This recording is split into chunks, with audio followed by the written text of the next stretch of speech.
America may have many, many days, but they will be full of trouble. There will be no rest. There will be no tranquility in this country until the nation comes to terms with our problems. Bringing you social and political commentary from his mouth to your ears, breaking down the issues which matter to you. You're not put here to be a white man's footstool.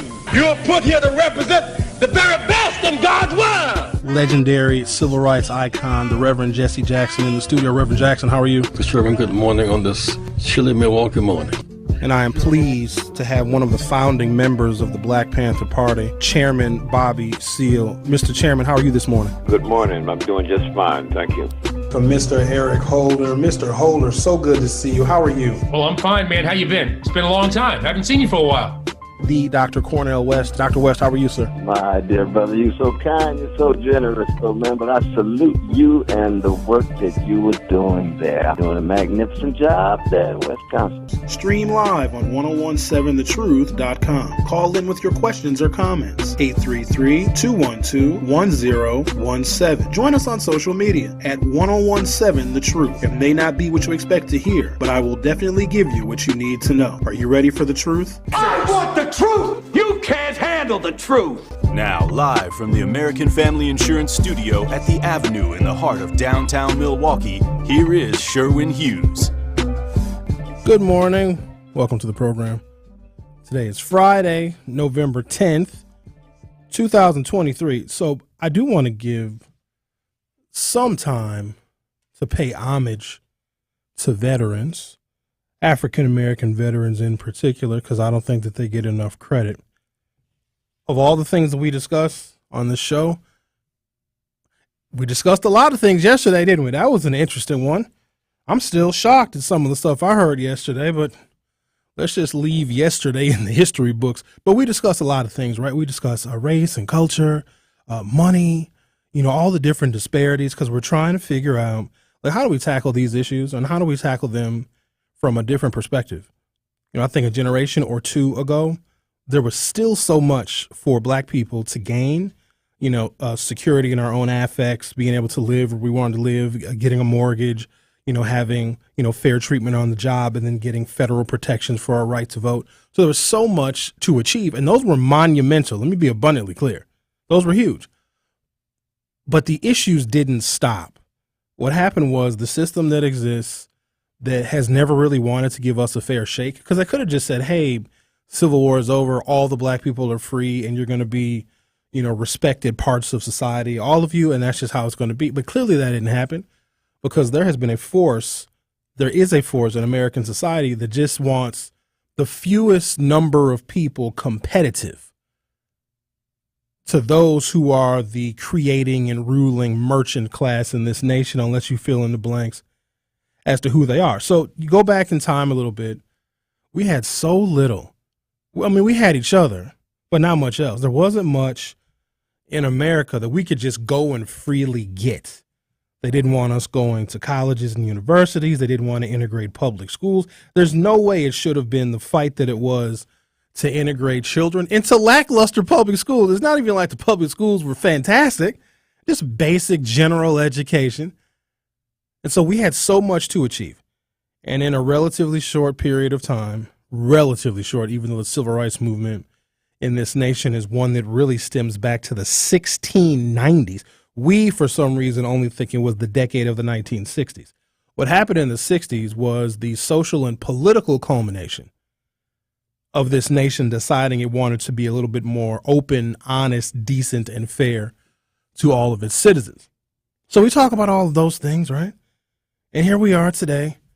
I can give you some information that says, the amount of wealth that African Americans own right now, very similar to that number of what we owned in 1865. So there hasn't really been a lot of progress on that front, on the financial front, the economic front, the money front. And that's important because this is a capitalist country.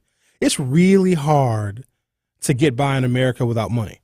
And everybody knows that. And because it's so hard to get by without money, if there is a system that exists that has been designed to make sure we are not competitive, they're going to keep us as far away from money, legitimate money, as possible. And we discuss all these things and how do we come together all people coming together to remedy these issues that have plagued this nation. In fact, it keeps us from being great because somebody wants to make America great again. I've heard it before. Well, why does that one guy have to have the monopoly on that slogan, even though he ain't the only one that said it? Bill Clinton said, make America great again. Oh, you didn't know? And guess who said it before Bill Clinton? Ronald Reagan. So let me just go ahead and say that it's a fairly common and consistent political ethos to want to make America great again. Not entirely sure of what year or decade or century they were talking about, but all right, fair enough. Make it great again if we can. But here's where we're kind of languishing right now. Everything has gotten more technically sophisticated. Remember when a calculator that could fit in your pocket was about as modern as technology got? Look at the technology that we have right now. If I didn't have a computer, I could do my show from a cell phone. In fact, I've had to do shows from a cell phone. All the information that we need is walking around in our pockets. Now we have to pay for it. It steals all of our privacy, but for the most part, it's better and easier than going to the library and hoping that volume of encyclopedia is there for you to do your research. It's very convenient, all the information we have, but just everything has gotten so sophisticated. When I was little and I, envisioned the future, I didn't really know what it was going to be. The only benchmark I had was the Jetsons. And I'm terribly disappointed because where's my flying car? There's no flying cars. I got an electric car, not even close to a flying car, but whatever.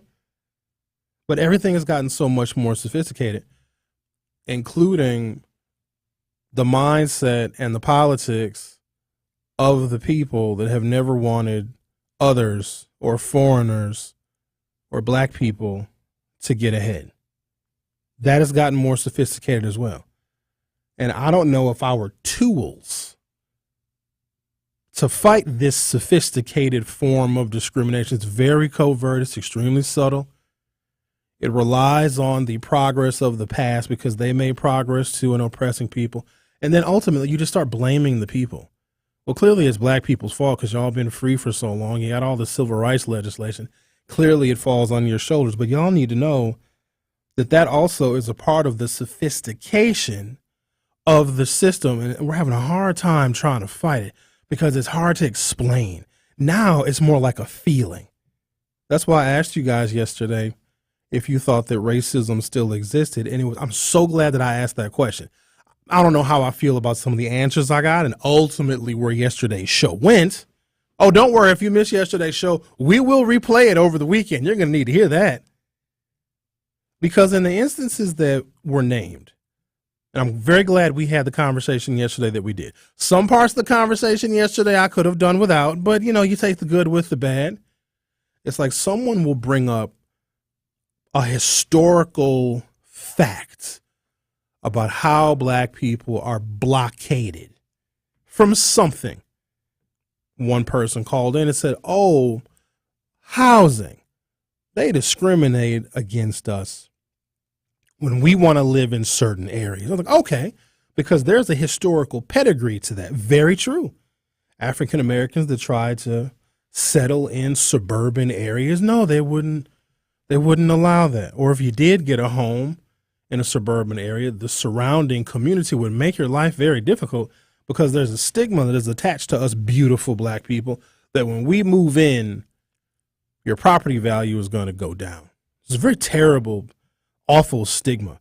In fact, in black neighborhoods, and there's a bunch of them all over the country, our property, when it's the same square footage of the property in a neighborhood that is majority Caucasian, okay, same houses. And Milwaukee has a lot of the same architecture of the houses. You got the Tudors and you got the bungalows and you got the ranches. You got the Polish duplexes. You got the regular, I guess, non-Polish duplexes. Our architecture is very similar. So if you're in certain parts of Milwaukee and you cross over to the neighboring suburb like West Dallas, Wauwatosa, St. Francis, West Milwaukee, the houses look the same. So that's actually pretty similar all over the country. But in the black neighborhoods, total, our property is valued at $156 billion less just because we are black. Now, what they're going to do is they're going to say, oh, well, because the schools are bad and there's a whole bunch of crime. Yeah, but if you undervalue someone's main asset, then of course you're going to get all of those negative social factors, right? So this is the part of the sophistication of the system that we are dealing with. And you can't necessarily vote your way out of it. You can't protest your way out of it. It's very complicated. Quite honestly, it's life's work, not just for us as black people. It's life's work for everybody. It really is. And I also empathize with the people that get mad when they see the United States sending money to these other countries. Because those that understand what is going on here and these resources are needed here and they get siphoned off from it being invested here, I understand those people's anger when we send money to Ukraine and Israel. I can justify sending money to other countries, but in the case of social equity, it's a bit of a tougher sell. But so when I asked people yesterday about, give an example of racism, somebody brought up, oh, we can't live in certain areas. And then I was like, okay, makes sense. Well, where do you live? I'd imagine the person who called in was an African-American man. And I don't know if anybody knows discrimination like us. I don't want to make it a competition between who gets discriminated against more, the black man or the black woman, but I'm willing to entertain that discussion. Black men, I think, are seen as much more of a threat. Black women can be a threat, but to other black people. Black women are not a threat to the system that hires them and promotes them at a higher rate than black men. You see what I mean? Like the black woman is much more likely to get the job, get the promotion, especially if there are lower level black employees. It makes sense if you're looking through the lens of America to have a black woman supervising the majority lower level management black employees, because she'll treat them like her kids. We ain't going there today, but that'll be a great conversation for maybe next week. So we're not going to have a battle between who gets discriminated against more. The criminal justice system really seems to have it out for African-American men. So I suppose score one for us on who gets discriminated against more. So the guy calls in yesterday. He says, oh, we can't live where we want to live because we're black. And I assumed that he lived in some North Side neighborhood, trapped in poverty and high crime and low property values and poorly performing schools, poor health outcomes, a lot of fast food restaurants, a lot of liquor stores. So I was like, oh, well, where do you live, sir? Oh, I live in Waukesha. Like, oh, okay. So his example was African Americans are not free to move about and live where we want to live, but he lives in one of the places which we were historically not able to live in, in the past. And of course, we know what Kiana said. I got to stop picking on Kiana, but her example was golden.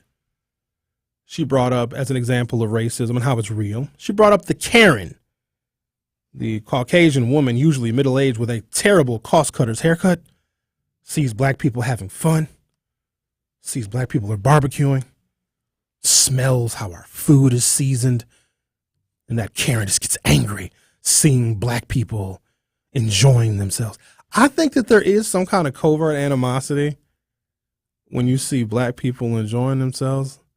I'm going to close my eyes because I've got a very robust imagination, right? I'm close my eyes and pretend I'm a white person for a second, because it's easy to pretend you're a white person because everything caters to them. Everything. It's their country, their laws, their rules, right? They make the stereotypes stick. They decide who becomes an American, who doesn't. Like, everything is catered toward them. So if I close my eyes like, let me channel my inner white, they would get angry. I would get angry if I was a white person, if I saw a bunch of black people having fun. Let me tell you why. Because knowing the culture and knowing my ethnicity, because all the white people, what are they, Benjamin? They're usually Irish or German or Polish. They're always, and then they'll have the nerve to say, oh, I'm a mutt. I'm mixed. Oh, you're mixed? What are you mixed with? Norse, Sweden, English, Scottish, and Polish. I'm just a mutt. No, you're not. You're a white. But so when a white person sees black people just having fun, don't nobody have fun like us. They think to themselves, how on earth can they possibly enjoy themselves when we have done everything in our power to make their lives miserable? And they see us having fun. and see our beautiful butts and wide hips dancing and twerking and doing handstands or whatever we do when we have fun, drinking malt liquor, shooting our .45 caliber guns in the air. We're just having a ball, and they get mad. And they call the police on us because these black people are having too much fun. Oh, they're barbecuing. I bet they don't have a permit. And so they call the police on us in hopes that the police, staying true to their history, will come and round up all these slaves and put them in jail and send them back to the plantation, right? So that was Kiana's example. The Karens call the police on us when we're having fun. They use the system, the criminal justice system, against us because there is some bias in the criminal justice system, whether you like to admit it or not. It's there. And it's not all the time. It's very sometimesy. Sometimes a black person has an interaction with a cop, and that's the last interaction they'll ever have with anybody. Sometimes black people have interactions with the police, and that cop becomes our friend. It's very, inconsistent.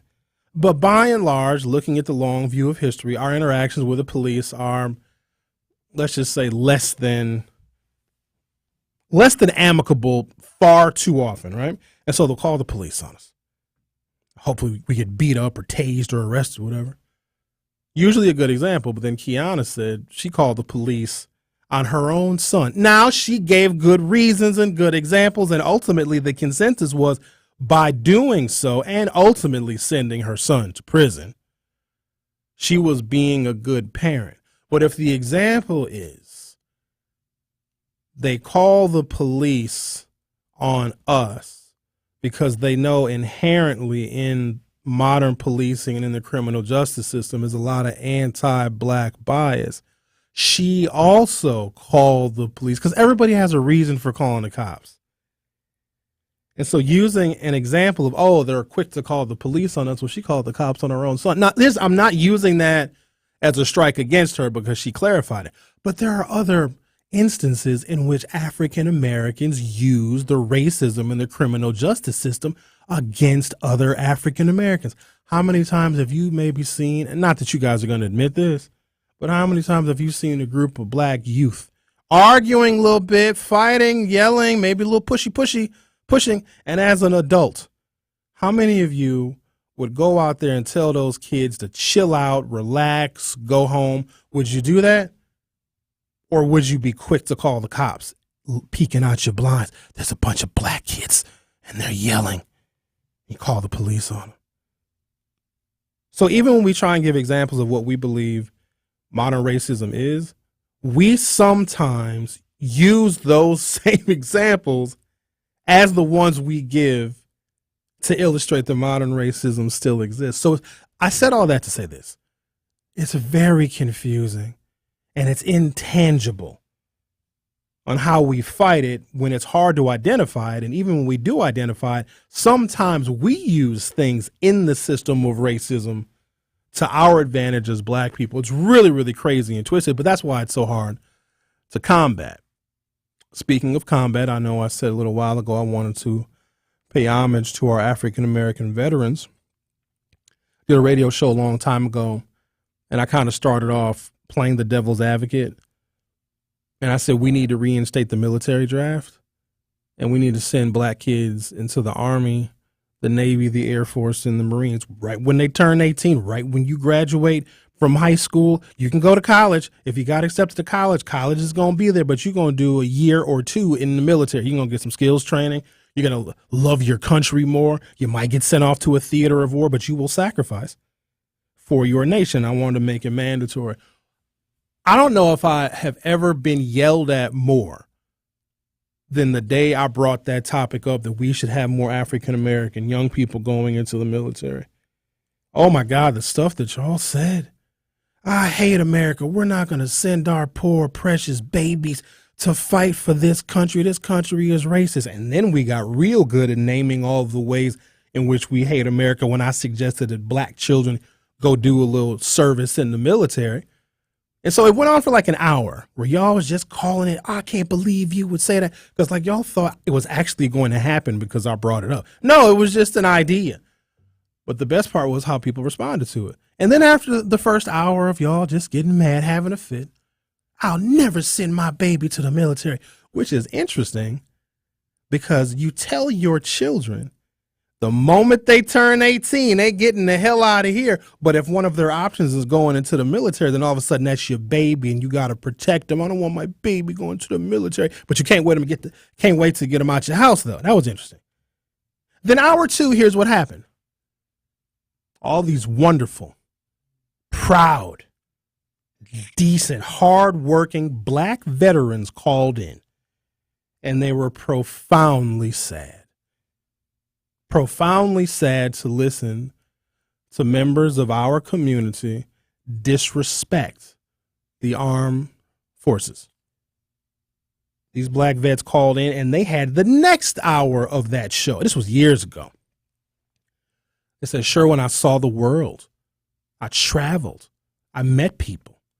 My mind was open. I learned a skill. I met wonderful men and women that will be friends, that I'll be friends with for my entire life. And they were shocked to hear how some of us feel about the military. So on this Veterans Day weekend, and we do want to pay homage to those black vets who are clearly doing a job that most of us can't do, won't do, and some of our parents never wanted us to do. You're listening to The Truth with Sherwin Hughes on 101.7 FM.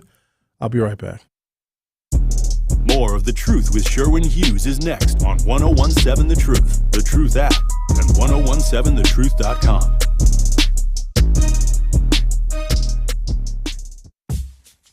This is 101.7 The Truth's Dr. Ken Harris, and I am Milwaukee. Truth in the Afternoon is a platform where you and I can share our love, our lives, and our journey together. That is why, as a fan, your perspective is key. Join the home of Milwaukee's realest conversations where you can speak your truth. We are the new 101.7 The Truth. Milwaukee Black Talk. We Energies, we're committed to building a bright, sustainable energy future. We're investing in clean energy projects like solar, wind, and battery storage. As a leader in the decarbonization effort, our goal is to achieve net zero carbon emissions from our generation fleet by 2050. It's part of our plan to provide the affordable, reliable, and clean energy you depend on. Learn more at WeEnergies.com. We Energies. People you can trust, energy you can depend on. This message was paid for by the stockholders of WEC Energy Group.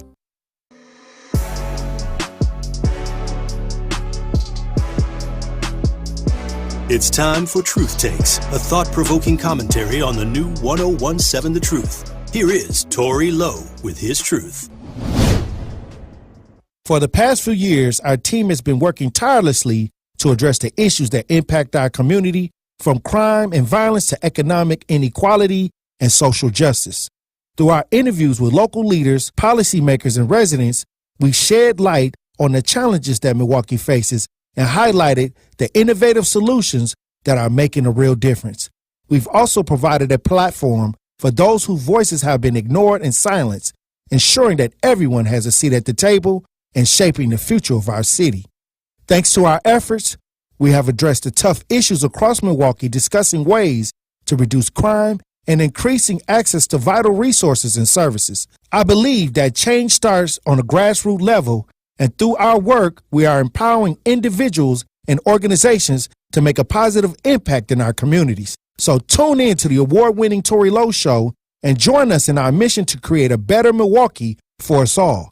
Together, we can build a brighter future for our city and residents. The Tory Lowe Show is making a positive impact on our community by raising awareness about important issues, providing a platform for marginalized voices to be heard, and inspiring action to take place towards positive change. Through thought-provoking discussions and engaging interviews, the show is encouraging dialogue and fosters a sense of unity and empowerment among community members. Join me every day from 1 to 4 on The Tory Lowe Show.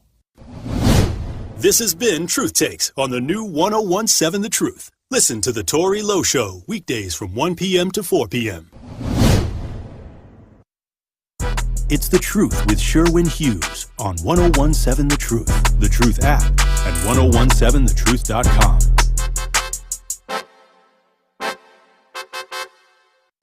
Boozilla, baby. Four-leaf clover, maybe we'll get over. Drying up might come your way. Let's talk to the official poet laureate of 1017 The Truth, Mr. J.D. Masters. J.D., how are you? I'm well, Sherwin. Veterans Day is tomorrow, so I have a piece for Veterans Day. They must be honored. They must be venerated. And I got something for you, if allowed. Absolutely. Veterans Day. It's a celebration. It's Veterans Day, and some black men are still locked away. The first man killed in the Revolutionary War was Crispus Attucks, always America's whore. They keep attacking us. I don't want no more. Fighting for what? Return me to African shores. 15% of sailors in the War of 1812 were very black, yet went back to hell. Blacks and Amerindians fought together against America until 1924, yet nothing got better. Still stole the land, reneged on treaties. Blacks and natives were united, but treated like feces. During the Mexican-American War, we fought on ships. Called Black Toms, returned and still got the whip. Blacks fought on both sides during the Civil War. Like a Negro Republican today, don't know what you're fighting for. In the Spanish-American War as officers, R.I.P. Charles Young, always fighting for y'all, yet black bodies still swung. Cuba became independent and America got Puerto Rico. Got Guam too, checked Lady Liberty's ego. In World War I, blacks were often overlooked. Our officers weren't saluted and just wanted us to cook. My grandparents met during World War II making bombs in Utah, yet Jim Crow continued and grew. 10% of those killed in Korea were black. This is not critical race theory. These are facts. Over 300,000 of us fighting Vietnamese, we still exploit them. Check the label on your shoes, please. In the Gulf War, my cousin was gassed. Permanent damage. We never get a pass. Died in Afghanistan to feed your appetite for heroin. We've actually fought hundreds of wars. The list goes on and on. I salute all veterans, but especially black ones today, and even my street soldiers who are currently locked away. And that's that piece. Thank you, Sherwin. Thank you, JD. That was fun. Oh, look at the crowd going wild. Appreciate you, JD. That was good. So talented. And it can be some very obscure subject matter that we may discuss on The Truth with Sherwin Hughes, Monday through Friday from 9 a.m. until noon Central Standard Time. But he'll always have a poem that seems to fit the mood of even our most unusual topics. Let's talk to someone now who never is unusual. And his name is, hello, Bob. Hello, Sherwin. That was an elegant poem by JD, I have to say myself. Now, arrogance or eloquence? Eloquent. Okay. It's a little harder to say these words the older I get. Then just say the words then don't try to say the big words, Bob. You can use the little words if they're easier to say. We'll know what you're talking about just the same. Your station causes me to say words that I haven't said in 40 years. Don't blame us. Don't blame us for the words. Now, going to the military, since you were talking about the military, and we just had a wonderful poem on the military. My son joined the military, and I didn't even know he joined the military. And I got mad and grabbed him by the neck and said, why would you, with a father like me, why would you join the military? But okay, I drove him down to Texas, gave him my car. I had 3 cars. I gave him the best one. Bob, why would you get mad? I'm curious, before you go on, why would you get upset that your son joined the military? With a father like me, you don't need to join the military, not because the military is bad or whatever, whatever you want to say about it. When he got out of the military, I gave him a job and he with me, and he was a different man. When he got out, he was a different man, wasn't he, Bob? Well, men are being raised something like white kids. And, when they get into the military, then they wake up. But when my son got in there, and the drill sergeants was hollering. They had a few white guys that peed on themselves because they were so scared. My son was laughing because he was used to me yelling at him. You know what I mean? You know, and kids are getting kind of spoiled. One thing that really aggravates me that I just want to mention, because I'm finna hit the street. I got this energy. I don't take vitamins. I take them once in a while. And when I get this energy, I hit the street. Slow down, Bob. What you mean you going to hit the street? Where you think you going? I don't know if that's a good idea now.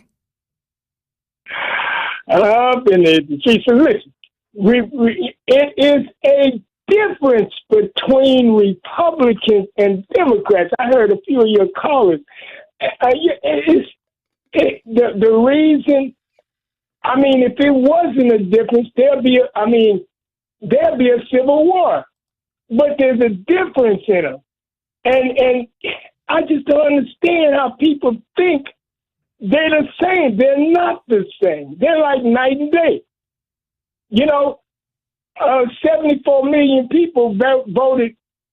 That shows you there's a difference. They got paranoid.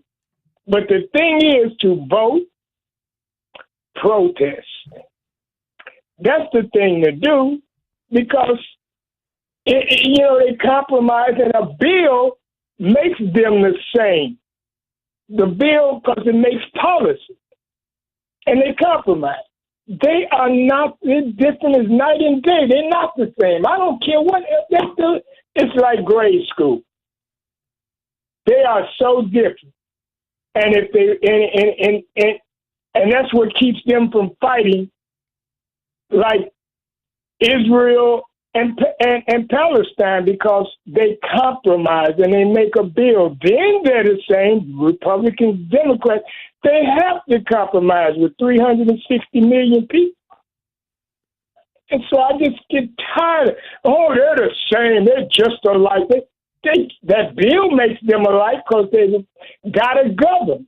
They have to govern, or there'll be a civil war. So that's all I want to say. Let me hit the streets. Okay, Bob. I don't know if that's a good idea, but good luck out there on the streets. Okay, I'll talk to you. Okay, then, Bob. So I don't know.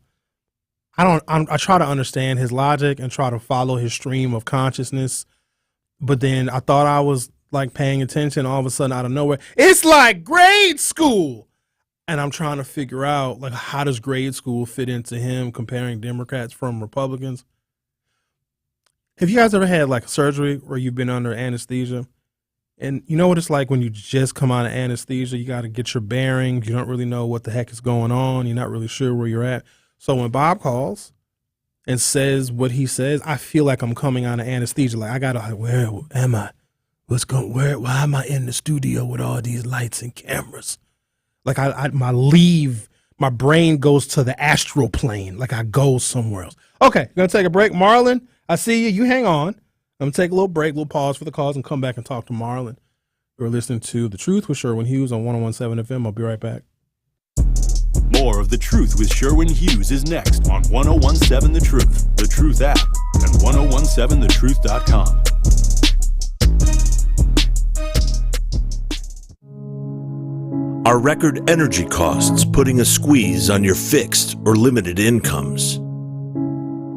With inflation rising at record levels and incomes not keeping pace, you might be one of tens of thousands of Wisconsin residents who are struggling to survive in the blistering heat of summer or the bitter cold of winter.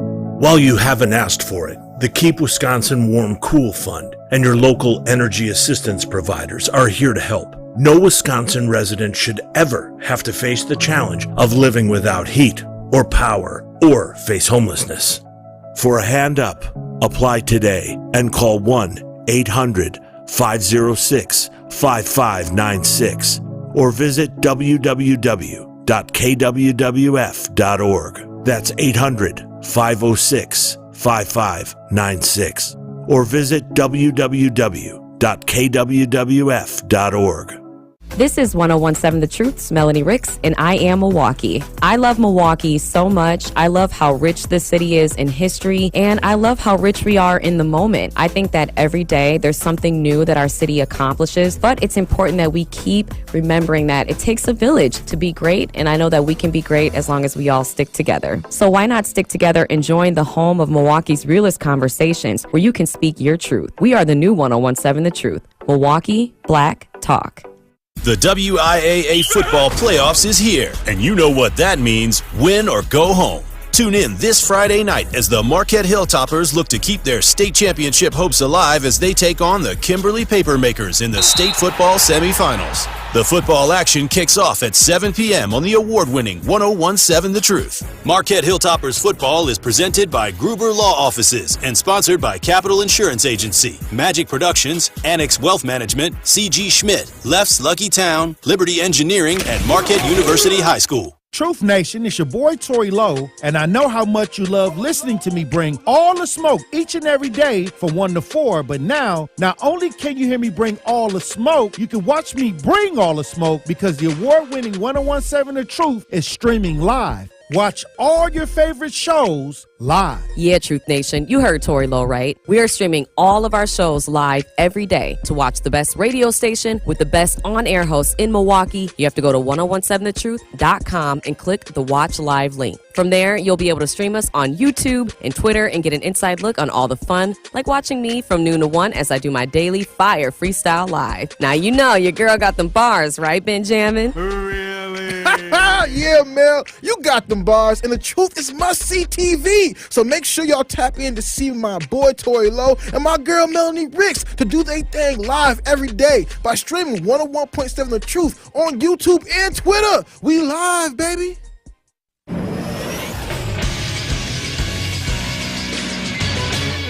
This Associated Bank Sports Update on 1017 The Truth is powered by ESPN Milwaukee. I'm Brandon Snipe. Giannis scored an NBA season-high 54 points, but committed 2 late turnovers late, and the Indiana Pacers beat the Milwaukee Bucks by a final score of 126-124 on Thursday night. With the loss, the Bucks falling to 5-3 on their season and will be back to work on Saturday night in Orlando. Over to the NFL, where the Bears knocked off the Panthers to kick off Week 10 with the Thursday night win by a final score of 16-13. Chicago with the win, improving to 3-7 on their season. And lastly, the Green Bay Packers are just days away from their Week 10 matchup in Pittsburgh.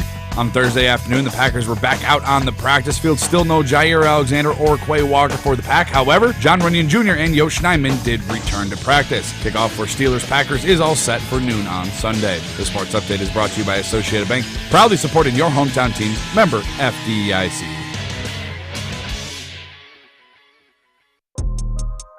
You are listening to The Truth with Sherwin Hughes on 1017 The Truth, The Truth app, and 1017thetruth.com. Our phone number, if you don't have it, but most of you do, is 833-212-1017, 833-212-1017. Let's talk to Marlon. You're on 1017 The Truth. How are you? Hey, good morning. How you doing? I'm good. Good. So I remember that show that you were talking about when the veterans all called in, because I was one of the veterans that called in that day. And it was really eye-opening about our community and veterans. And it still is kind of like that. And I'm going to say this, but please understand, I'm not saying it because I want anything from it. But, you know, like Veterans Day is tomorrow, and I get all these emails saying, hey, we're going to celebrate veterans. We're going to do this. We're going to do that. Come get free meal or come get some percentage off or something like that. And I normally look, and there are no African American or black businesses on that stuff all time. Even like I get free tickets to concerts and stuff. And a lot of time when the black artists come, there's never anything like that for us. So it is kind of just interesting how our community just kind of takes a back seat when realistically a lot of times a lot of veterans are black and brown, you know what I mean, from all different walks of life in all different areas of the country. That is very interesting, Marlon. I never even thought about that black businesses don't offer the same kind of discount and celebratory things for veterans. I'm glad you brought that up. We might got to do something about that. Appreciate your call, and thank you for your service. Yeah. Thank you. Appreciate it. Take care. You too. Bye. There's this thing called the Stars and Stripes Honor Flight. It is a nonprofit organization. In fact, I believe our colleagues over at 620 WTMJ, either they or Good Karma Brands were or still are a sponsor of the Stars and Stripes Honor Flight. I was fortunate enough to participate in the Stars and Stripes Honor Flight. And so what it is there are veterans who have never been to Washington, D.C. to see their memorials. There's a Vietnam War memorial, that wall with those 50+ thousand names on it. There's a Korean War memorial. There's the beautiful and picturesque, and it's vast, World War II memorial. And then each of the branches of the armed services all have their own memorials as well. And so you're paired up with a veteran. So I was a guardian, so I'm paired up with a veteran. I had a training I had to go through to be a guardian, because a lot of our veterans, God bless them, they're not young anymore. I mean, even Vietnam vets, some of the first Americans that were sent in the Vietnam conflict, not technically a war, they're in their 80s now. We had one or two World War II veterans that were in their early 100s, and then Korean War veterans, etc.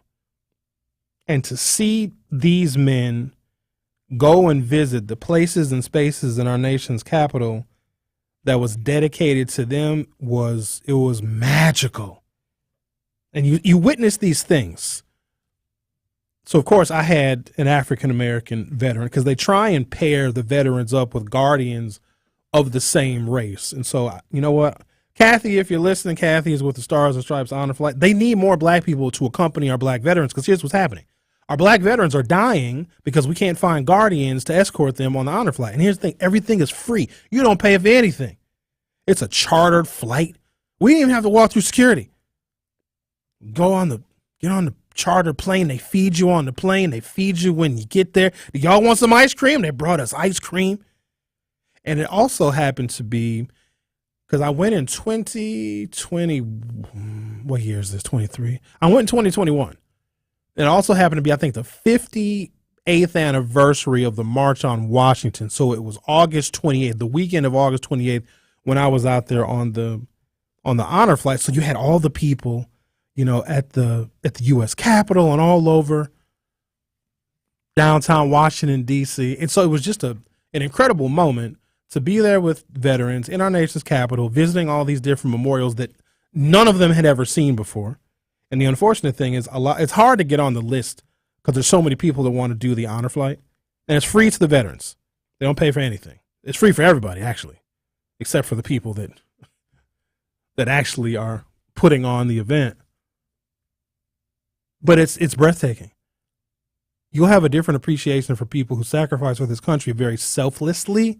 For us to hate the country, that's the thing. It's the part that it didn't reconcile with me, or I never could reconcile, like, how can you love this country so much? It's the camaraderie and the brotherhood and the sisterhood that develops from being in the military and having a common purpose of serving this nation, so that people like us can talk all sorts of crap about the nation.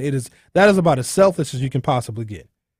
But there was a gentleman who was at the Vietnam War Memorial. It's sad. It's very somber. No one is laughing. No one is smiling. It's very quiet. And they give you a piece of paper where you can trace the name that is engraved in the wall, so you can have it as a keepsake. Because a lot of veterans would look for their buddies that they served with that did not make it back from Vietnam. So there was a guy, he's bent down, he's tracing. They give you a yellow piece of paper. He's got his yellow paper, and he's got his charcoal pencil, and he's tracing that name. And another vet comes up and says, "Hey, I know that guy too. I served in the same platoon as him." And then these two veterans realized that they knew each other as well. And they hugged and they cried. It was just one of the most moving moments for me. I also realized that I don't have the stamina to join the U.S. military. Like there's an inner Marine somewhere in me, but it just wouldn't work out too well because they got to do a lot of running. It's a lot, and it's a lot of stuff. You got to, I don't know, it's hard. It's a lot of stuff. But then here's the other perspective that I know that we are missing as a community. You know, every now and again you hear somebody call in, they'll talk about, oh, black people we need to fight. We need to start a revolution. Very bad idea for a number of reasons, but okay, fine. And then they'll talk about, oh, we have the power to start a revolution. We're going to make America pay attention to us. America's going to respect us because, yeah, we're going to start a revolution. So, again, very bad idea. Do not encourage anybody to do that, especially black people. Why? We don't have any military training. None. A combat veteran that served a tour or two in Iraq and Afghanistan could snipe and kill like 37 square blocks of black people. Because we don't go into the military, we don't have military training. So if y'all do want your little revolution, which again, terrible idea, we wouldn't make it. We wouldn't make it. The discipline that veterans have, not to mention those are some of the best employees you could ever have. Ask somebody who owns a business who some of the best employees are. They're always veterans. They are dedicated to service. They're honest. They're decent. I just wish we took better care of them. Take a break, come back, and give you guys a few statistics on who exactly is serving in the military. Also, you know you have to register for the selective service. Ben, did you register for the selective service, register for the draft? Well, if you didn't, don't admit it. I did register, yes. It was part of my FAFSA. Do you know that you can go online and verify your registration for the selective service? So I just went and looked. I registered April 29th, 1993. They caught your boy fast because I turned 18 on March 6th, 1993. They sent your boy the paperwork right away. They said, oh, no, Negro. We know you just turned 18, so if it's a war, your black ass is going. I can view my original registration letter from 30 years ago online. So, but women don't have to register for it. But we're going to talk about that. Oh, y'all women, y'all want equality? Oh, okay. You going to register for the draft too? No, but we're women. Oh, no. You independent. You strong. You can do everything a man can do. In fact, y'all can do things better than that. Okay, then go pick up a M16 and shoot at some terrorist enemies then. No, I'm just a lady. I can't. Oh, no. Sir, madam, you going into the military too. If men got to go, women got to go as well. The Truth with Sherwin Hughes will be right back. The Truth with Sherwin Hughes returns after this on 1017 The Truth, The Truth app, and 1017thetruth.com.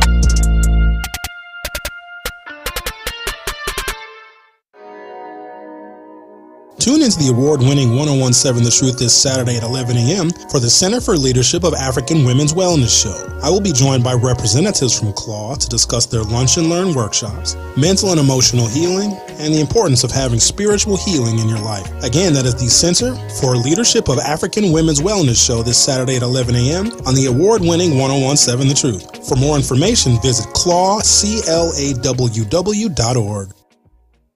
This is your Planned Parenthood Advocates of Wisconsin Minute. Social injustices have created a long-standing list of disparities in education access and the quality of education. Injustice is also seen in sexuality education provided to students. Students really need the full spectrum of what it means to have the information so that they can take care of themselves. Reproductive justice leaders advocate for schools to provide comprehensive sexuality education, which helps students to prevent unintended pregnancies and obviously increase their chances of graduating. It's really important for the listeners to remember that even if you don't have students in MPS, even if you're not a parent, those students are part of our community and they deserve our support. The more that they receive, the better off they are, the better off our community is. This has been your Planned Parenthood Advocates of Wisconsin Minute on the new 1017 The Truth.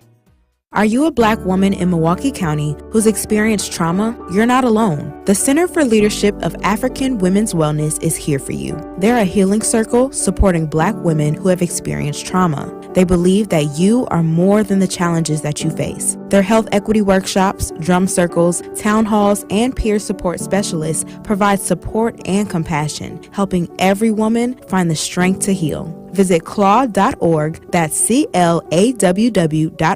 Claw, they believe in the power of healing. Hey, it's Jason Wildig for Associated Bank. Looking for a bank with home field advantage? You got it. At Associated Bank, we're more than just a bank. We're your neighbors. That's why scoring a Packers checking account is the right play for your pay. And here's the kicker. Your Packers debit card gets you 10% off at the Packers Pro Shop. Join the team today. Open your Packers checking account at AssociatedBank.com/Packers. Associated Bank, the bank of the Packers since 1919. Your money works here. Member FDIC. Cleaning is never fun, but with Window Genie, you get more than 3 wishes. Window Genie provides services for cleaning gutters, windows, and tinting. They will help you maintain your home or business with regular pressure washing services, increasing the longevity of your property. And in the cold winter months, Window Genie will even hang your Christmas lights and decorations. Window Genie has all your window needs and more. Give them a call today or visit them at windowgenie.com. You are listening to The Truth with Sherwin Hughes on 1017 The Truth, The Truth app, and 1017thetruth.com.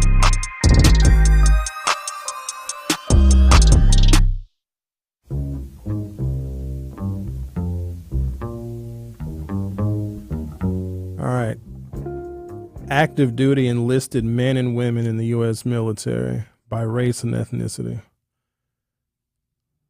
69% of the active duty enlisted are white men. Yeah, they love the military. 54% of active duty enlisted women are Caucasian. Here's what's interesting about the black demographics and data about military enlistments.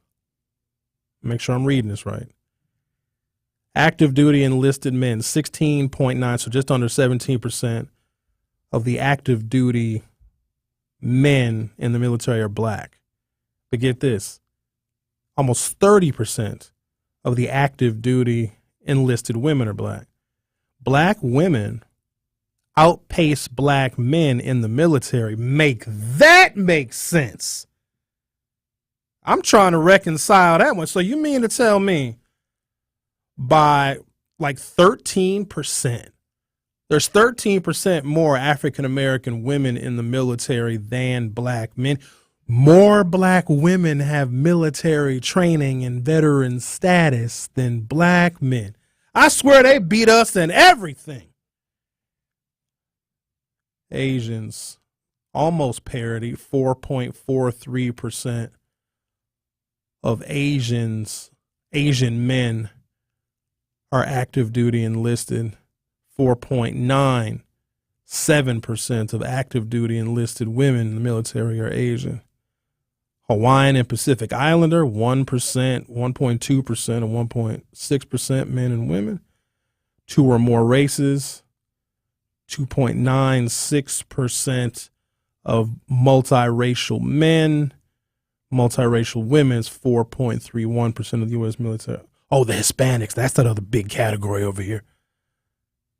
Hispanic men are 17.9% of the active duty enlisted.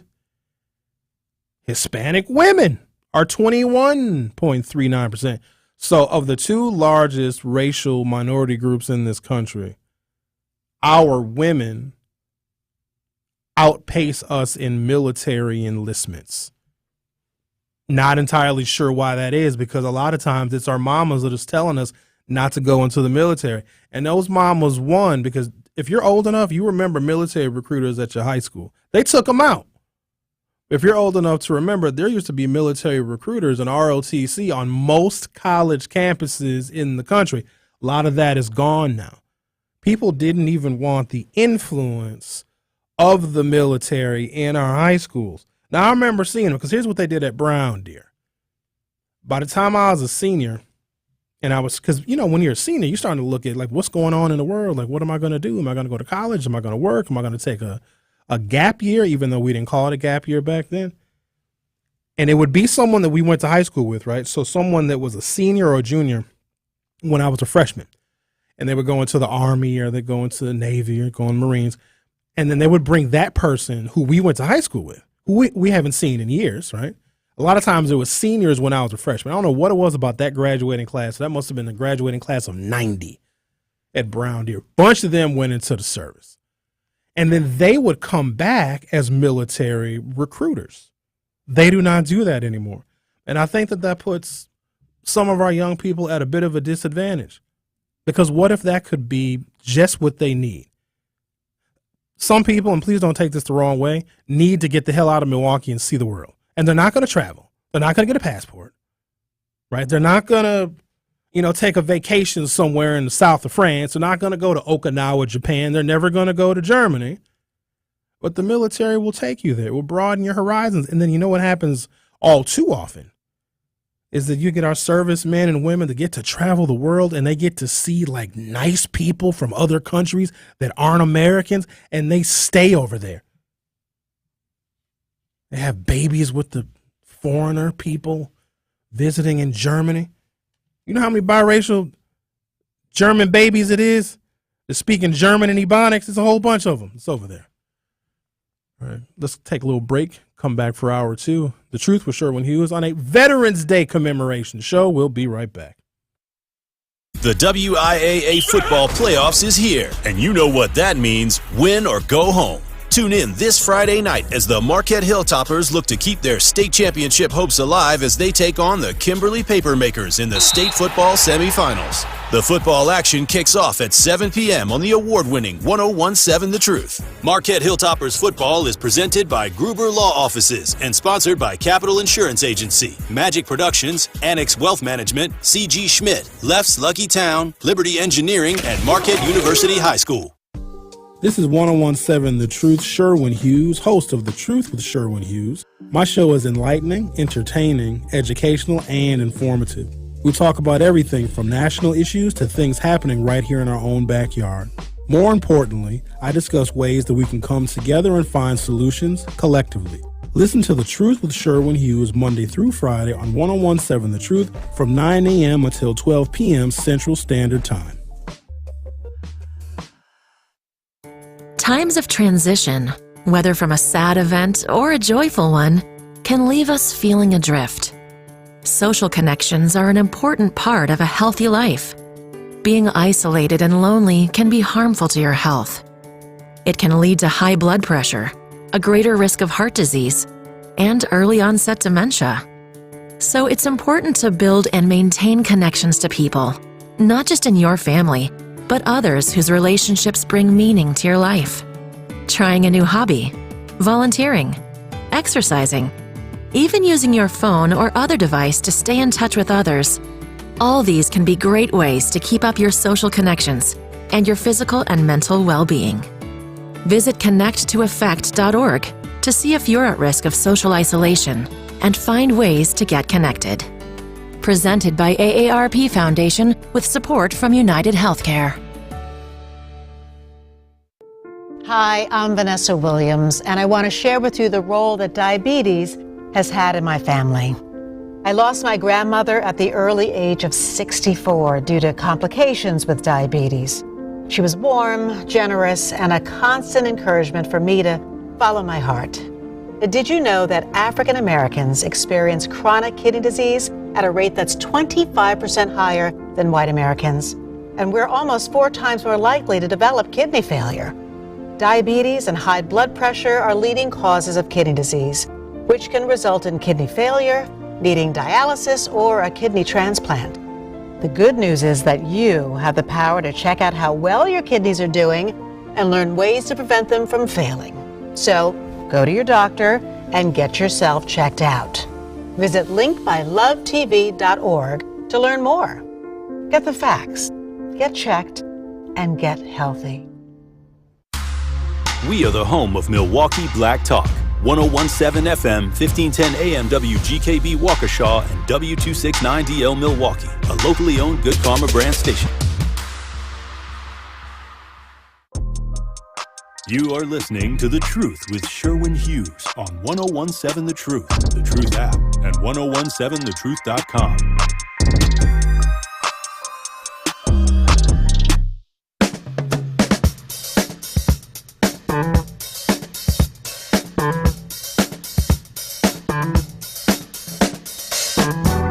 Welcome to Hour 2 of The Truth with Sherwin Hughes. Shout out to my veteran friends who all either texted or emailed me at the exact same time. Michael Holtz, I think he's still the associate publisher of the Milwaukee Community Journal. He emailed me something. Ain't no telling what Uncle Mike he might email me. I'll look at that in a minute. Shout out to Calvin Lee and Keith Bailey. And Keith Bailey just sent a whole list of restaurants in which vets can get free food. Look at this.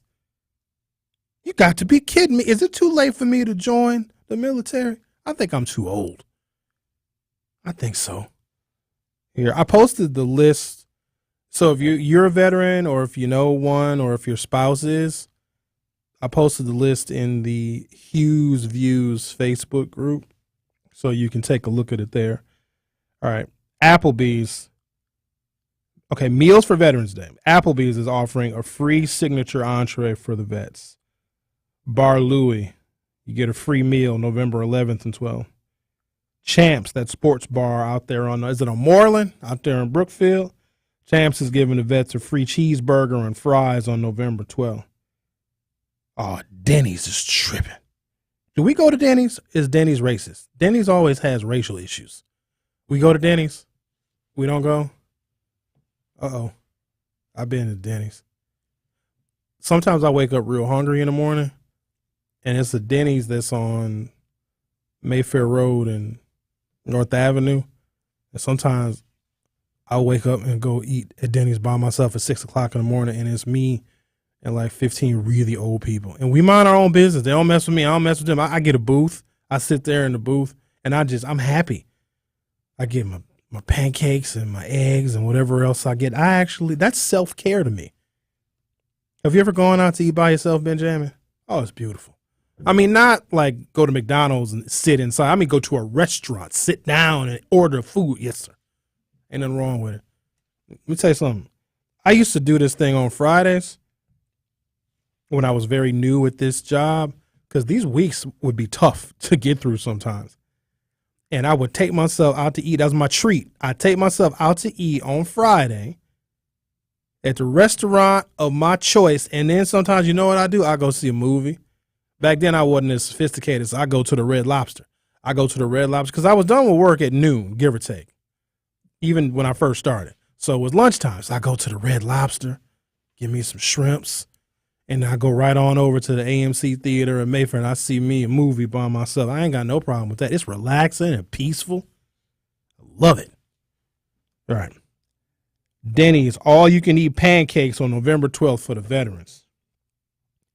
Famous Dave's. Oh, Famous Dave's is tripping for the veterans. You get a free 2-meat salute. Choose 2 different meats served with cornbread muffin and your choice of one side for the veterans. Figaro's, which I never heard of, but they're giving the vets a free 1-topping pizza. And again, you can find this list in the Hughes Views Facebook group. Golden Corral. I know y'all love the Golden Corral. Free dinner on November 12th. Small story about Golden Corral. I don't think there's ever been one in Milwaukee, because it would be an unmitigated disaster if there was a Golden Corral in Milwaukee. So I was coming back from Madison I don't know what I was doing. It was me and Richard Badger. It's a long time ago. This is like early 2000s. And we went to Madison Saturday morning for something. And so we're coming back from Madison, and we were both hungry. And Rich was like, hey, let's go to Golden Corral. I'd never been to Golden Corral before. Didn't know where the Golden Corral was. He starts getting off the highway in Waukesha. I was like, man, Golden Corral is deep in Waukesha. And I'm always very skeptical of Waukesha for good reason. And so it's deep in Waukesha. I don't even know if it's still there. And so I'm expecting the clientele at the Golden Corral. It was probably like 1 o'clock, 2 o'clock in the afternoon. We went to Madison early, cannot think why. But it was 1 o'clock, 2 o'clock in the afternoon. And we go to this Golden Corral that's in Waukesha. It's deep in Waukesha.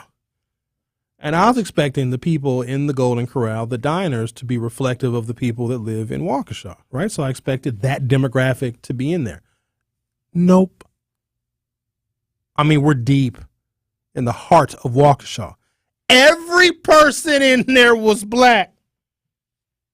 That some things just amaze me because I know those African Americans that I saw in Golden Corral don't live in Waukesha. In fact, they were all coming from church.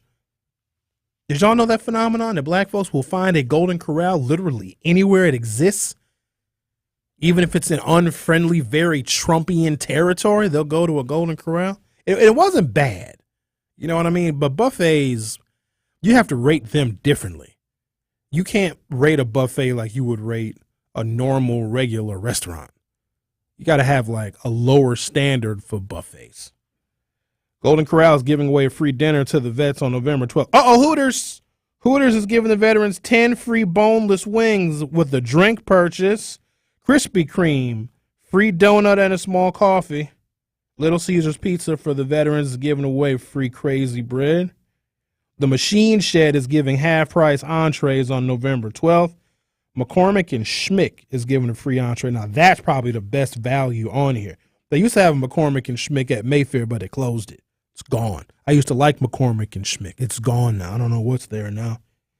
Olive Garden, free entree, several to choose from, it says on this list. Outback Steakhouse is giving away a free bloomin' onion and beverage November 11th and 12th for the veterans. Red Robin, a free Red's Tavern double, and bottomless steak fries on November 12th for the veterans. Texas Roadhouse, free lunch for the veterans on November 12th. TGI Fridays, free lunch on November 12th. Uno, the Chicago Grill. Uno doesn't have good pizza. There used to be an Uno out in Menominee Falls. I went there once, never went back. Not good pizza. If you have pizza, if you have a restaurant that serves pizza, the pizza has to be good because you can get good pizza damn near anywhere. But Uno, for those of you that want lackluster free pizza, they're giving away a free entree or individual pizza on November 11th and 12th. And Wingstop. So earlier, Marlon called in and said, hey, there's no black restaurants to do anything for the veterans. And I largely agree until I saw Wingstop. Doesn't Rick Ross own a bunch of Wingstops? He owns a bunch of them. You get 10 free boneless wings with a drink purchase at Wingstop for Veterans Day. Calvin Lee says there's a Golden Corral on East Layton near the airport. Huh. All right. Thanks, Calvin. We got in the text messages here, 833-212-1017, 833-212-1017. Ooh, it's a lot of them. Let's start at the beginning. Andy Positive says, jazz music is such an instance of blacks having fun, Professor Hughes, I think, or jazz is a triumph over oppression, I think.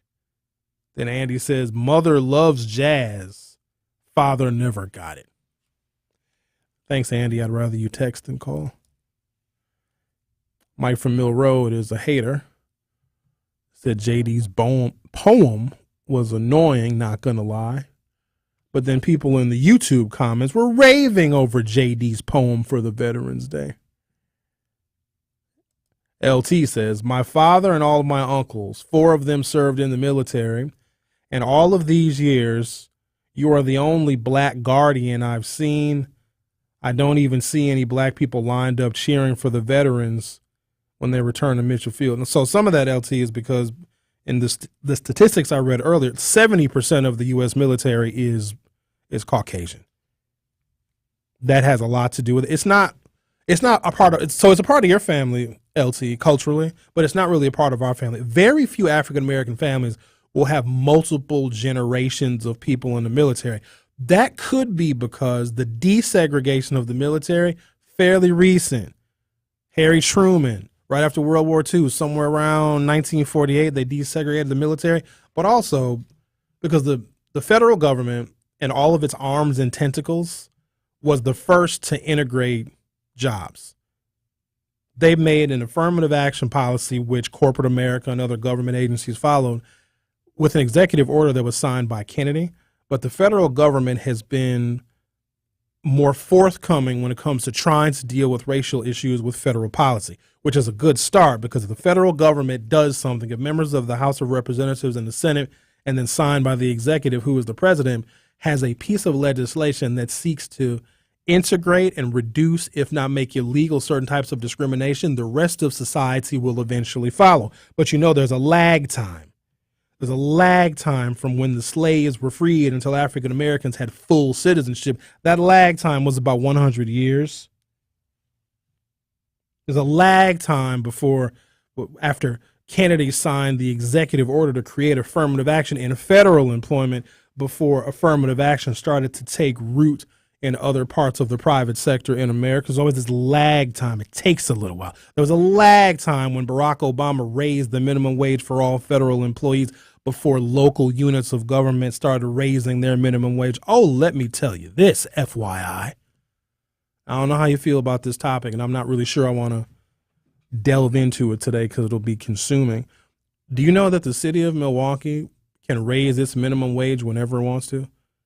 If 8 members on the council say, you know what, every employer in Milwaukee must pay $15, $17, $20 an hour, all of the businesses located in our city would be mandated to do so.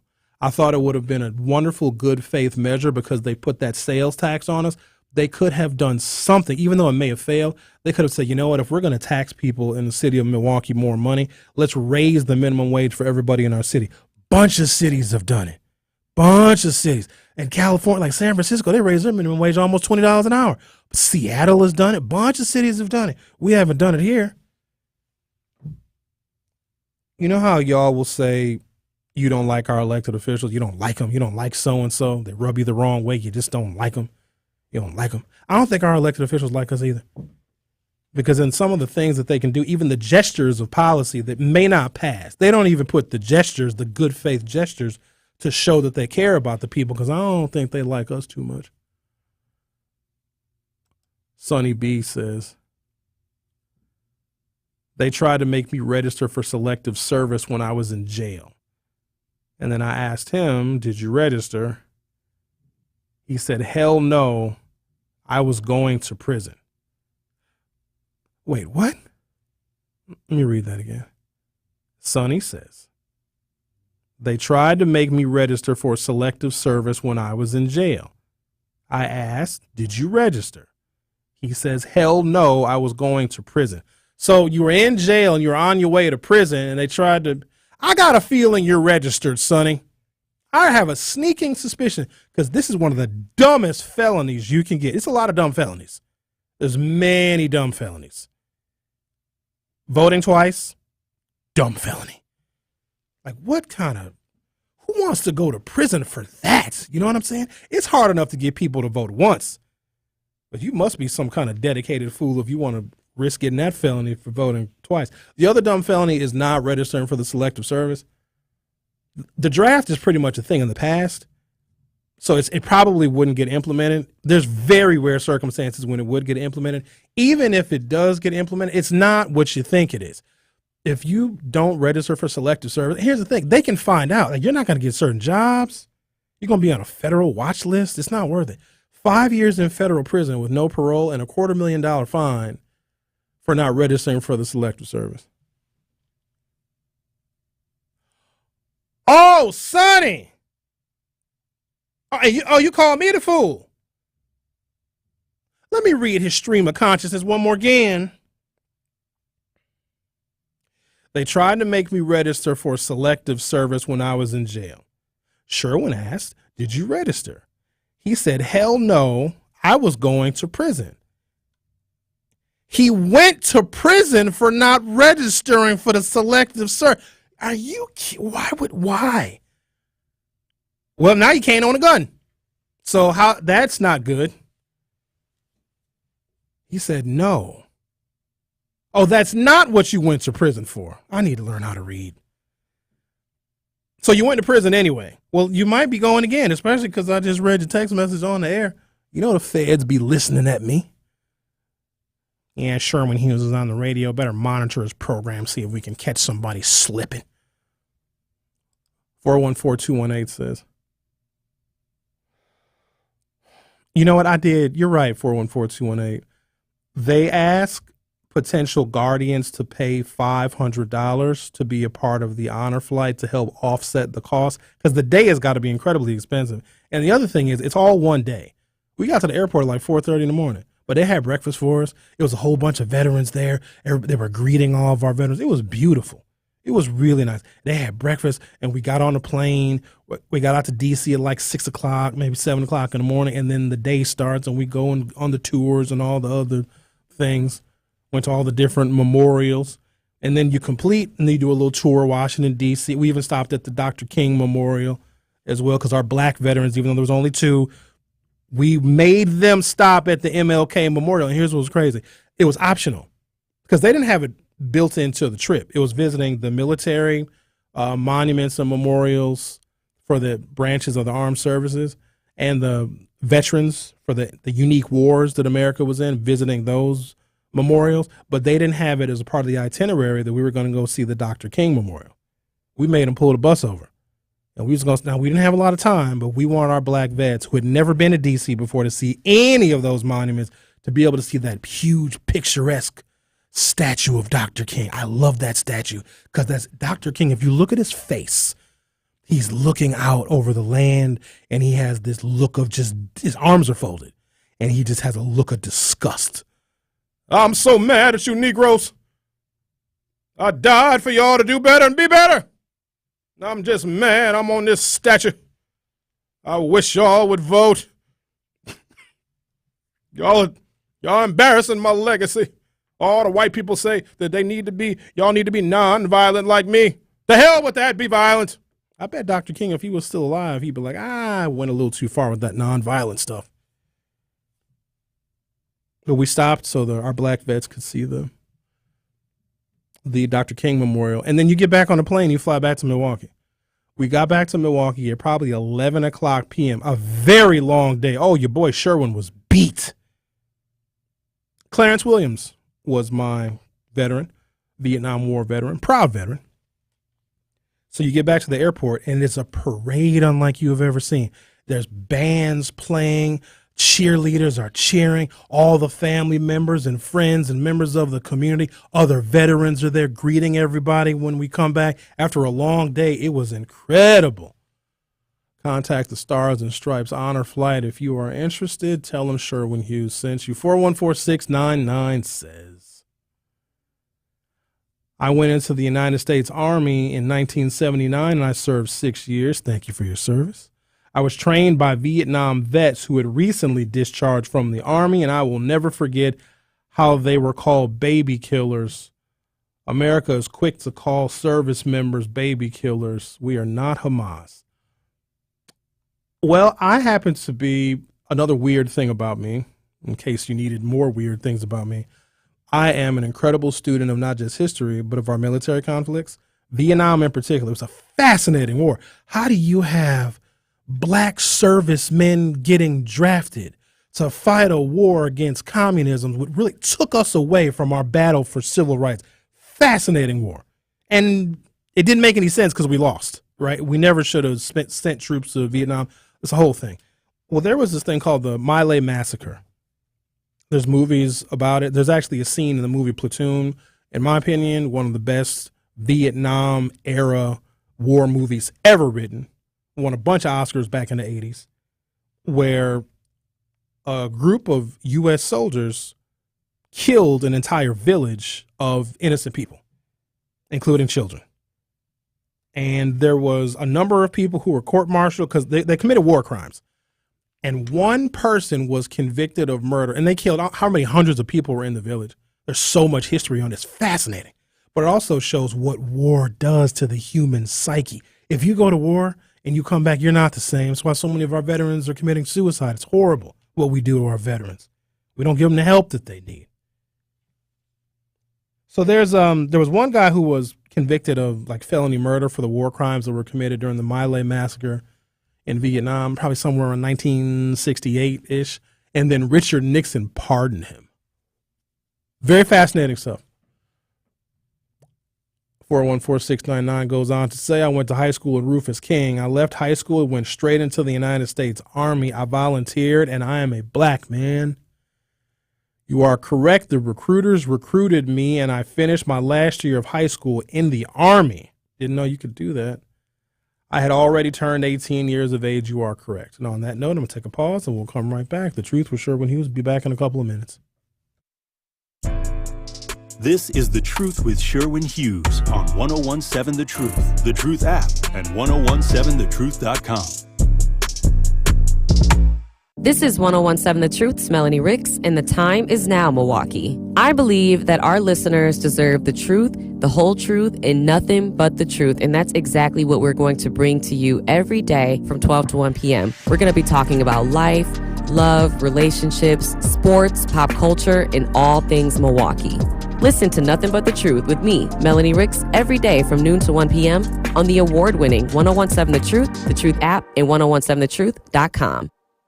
All your favorite interviews and best moments live in one place. You know, I'm working in the morning, and I was listening back on the Truth app. Download the new 1017 The Truth app now. Milwaukee Black Talk. 1017 The Truth.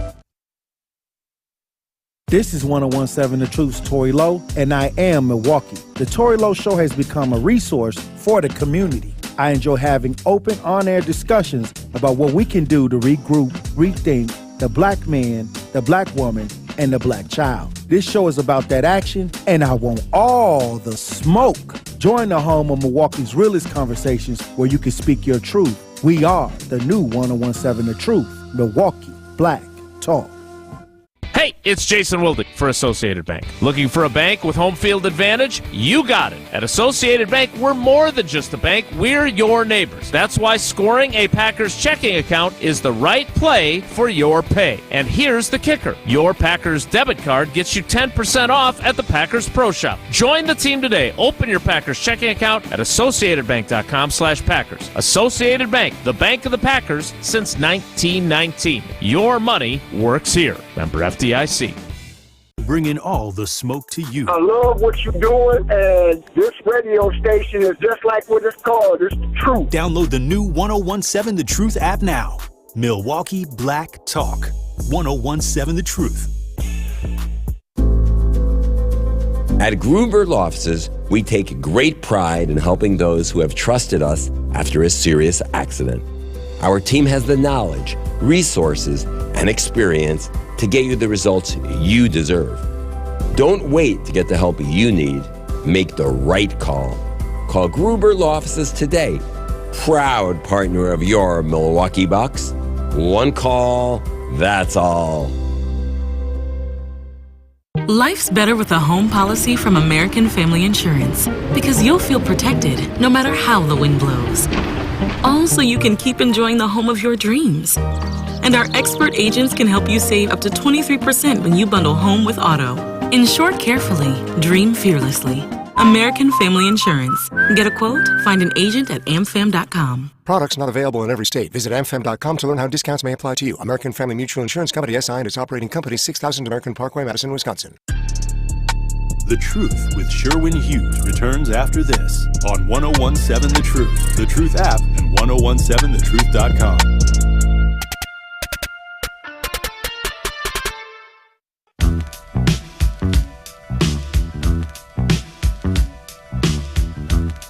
You don't have to worry about there ever being a draft because, well, first of all, Americans are too unhealthy. Too many young people got depression and anxiety. They wouldn't pass most of the physicals and the mental health. I'm sure they do some kind of mental health screening to determine if somebody can handle the rigors of an armed conflict. So most of y'all wouldn't make it. Well, and the other thing is not everybody is going to be in a combat role. So if you're a doctor or if you have some kind of a specialty, you will stop working for whatever company you work for, whatever business you work for, and then you will be a part of the war machine. You will provide those services to aid in the war effort. So it's not everybody going and fighting. Most of y'all would not be very good. Aiming a gun is extremely important. Most of y'all have really terrible aim. Most of us wouldn't get through basic training. Couldn't complain that your back is hurting when they're making you hump for 2 miles or 10 miles with 100 pounds worth of gear on. We're too out of shape. And Americans, we would lose a war. If you had to rely on people other than our current enlisted men and women to fight an armed conflict against another country, Americans, we get our clocks cleaned. Imagine a bunch of 20-somethings that got drafted into the war, walking through the forest looking for the enemy. When we get a break, is there a McDonald's in these woods somewhere? I want a McDouble. Let's talk to Dion, the lunch lady that doesn't vote. You're on 101.7 The Truth. How are you? Hey, how you doing there, Sherwin? I'm doing well, sir. Thank you for asking. You taking it easy? It ain't no school today, so I could call you. Oh, you're not cutting up square pieces of pizza today? All right. I do more than just pizzas there. But, why is MPS out of school? Is it just your school, or is it all of MPS? I don't know. I just take it how I go. If it's just my school, then I think today report card day, though. Oh, okay. Yeah. So, but what I was about to say is, it's not a felony if you do not vote for. I mean, if you do not register with Selective Services. But I never register with them, but it does hinder you somewhat. Well, I didn't ever get charged with no felony for not voting. Because you already got a felony, man. How many more felonies you need? Well, I never heard of it was a felony not registering with Selective Services, but it is a hindrance as far as when you try to get certain government jobs. Like when I applied for the post office, they wanted to know. So what I have to do is I have to write Selective Services and get my waiver. And I know it ain't no felony because believe me, I went to it. It's not a felony. They just probably just didn't prosecute you, but I'm wondering why you didn't register. Because I never been patriotic. I always like if I had the knowledge that I knew, you don't have to be patriotic. You cut yourself out of employment by not registering, and you wouldn't get sent to war anyway. Nobody wants you fighting on their team, man. But at the time, when I was younger, I was able to get financial aid and everything. Like I said, you got to get a waiver. And then, so another thing it is, I guess, I don't know. I guess it is some type of pride to be a military veteran. I don't really see it because it's for a country that really doesn't care about us one way or another, and whoever they went over there to fight, they wasn't harming me. This is like Muhammad Ali said, ain't no Vietnamese call me no nigga. It had been the white man calling me a nigga. So, I don't see any pride behind that. I could see benefits maybe because of the family and the GI Bill. They help you buy houses. Exactly. And, things, but, the benefits, the training, the preferential treatment in jobs and military contract. Veterans, when they apply for certain jobs, they don't even have to fill out an application. They just walk in and get the job. Yeah, but with the white people, it's I bleed red, white, and blue. But yesterday you had a real interesting topic going on. I wish I could have stepped out because racism. But the whole United States is racist towards us, though, man. It really is, though. And every time, that's just like last week I text you, and we don't really understand the depths of it. Like when I text you about how it was illegal for free black men to enter the South. Like they was free up here in Boston because they all in the northern states, they ended slavery, but it was illegal for them to visit the South. And they would send slave captures from the South to the North to capture those people and enslave them. And like I told you, I used to be upset when I go to the museums in the South and see white people up in there, but they really need to know our legacy, though. And, I appreciate every day that you come across and, you try to put much information across as you possibly can. And I definitely appreciate you and Michelle, too. I love Michelle. That's my baby, though. She ignored me all the time, but, I love her, though. Oh, imagine that. I definitely appreciate I definitely appreciate you. I'm going to text you, too, in a minute. I definitely appreciate both of y'all platforms. Thank you. That y'all put all this information out here. And I hope you have a safe weekend. Thank you. I see you looking spiffy. You got your little sport coat on. You must go. When we going to double date, man? When we going to take some dates out, man? Let's double date. Well, Dion, you would actually need a woman for us to go on a double date. You need to. All right, man. You take it easy, man. I'm gonna continue listening to you. And Ben Jammin, you have a good weekend, man. Love y'all, man. You stay up. All right. All right, Sherwin. Yeah. Bye. Okay. How you gonna go on a double date? You ain't got no woman. Talking about Michelle. Michelle, my friend, my colleague over at WNOV. Michelle ignores him. I wonder why. All right, let's take a break. Come back. We're going to talk to. Oh boy. Got a couple of calls on hold. One is definitely going to be a doozy. Brace yourself. The Truth with Sherwin Hughes will be back shortly. Don't touch that dial. The Truth with Sherwin Hughes will be right back on 1017 The Truth, The Truth app, and 1017thetruth.com. This is your Versity Blood Center of Wisconsin Community Impact Moment on 1017 The Truth. I want you to really stress the importance of having an ethnically diverse blood supply. But I guess, what do you say to people that, for whatever reason, are apprehensive about giving blood? It's not by accident that we are building this fixed donation site right in the heart of this Halyard Park, Harambe neighborhood.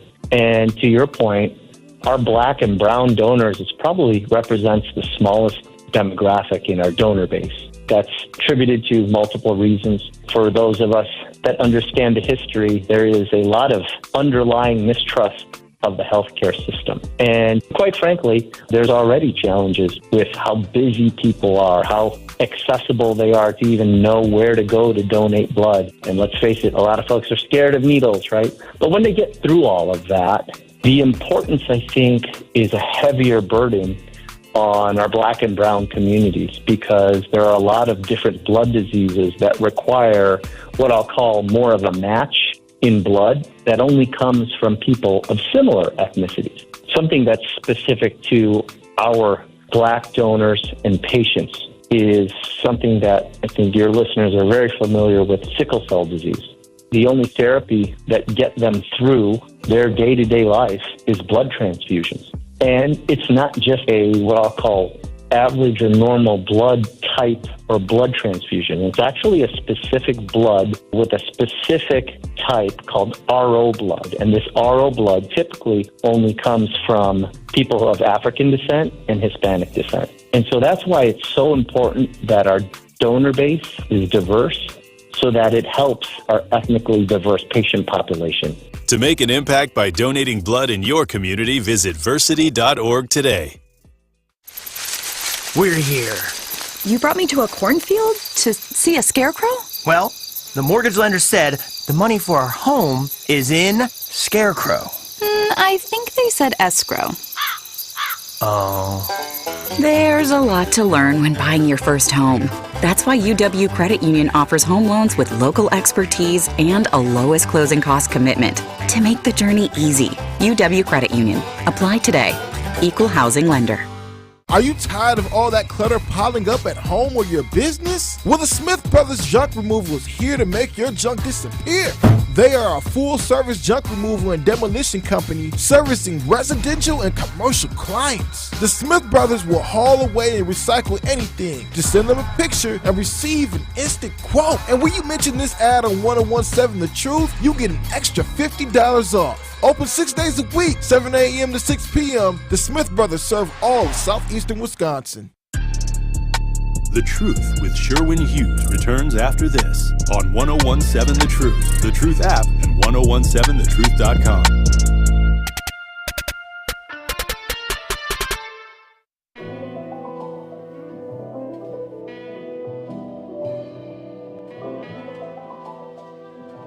I think I'm going to have to reserve that for a topic one day, Benjamin. Have any of you ever seen a black caveman? Like in movies, TV, historical documentaries, anything. Have you ever seen the depiction of an African Neanderthal? You haven't. Because they didn't exist. Because we were civilized. They were living in caves. Not a strike against them, but their lineage is under-evolved.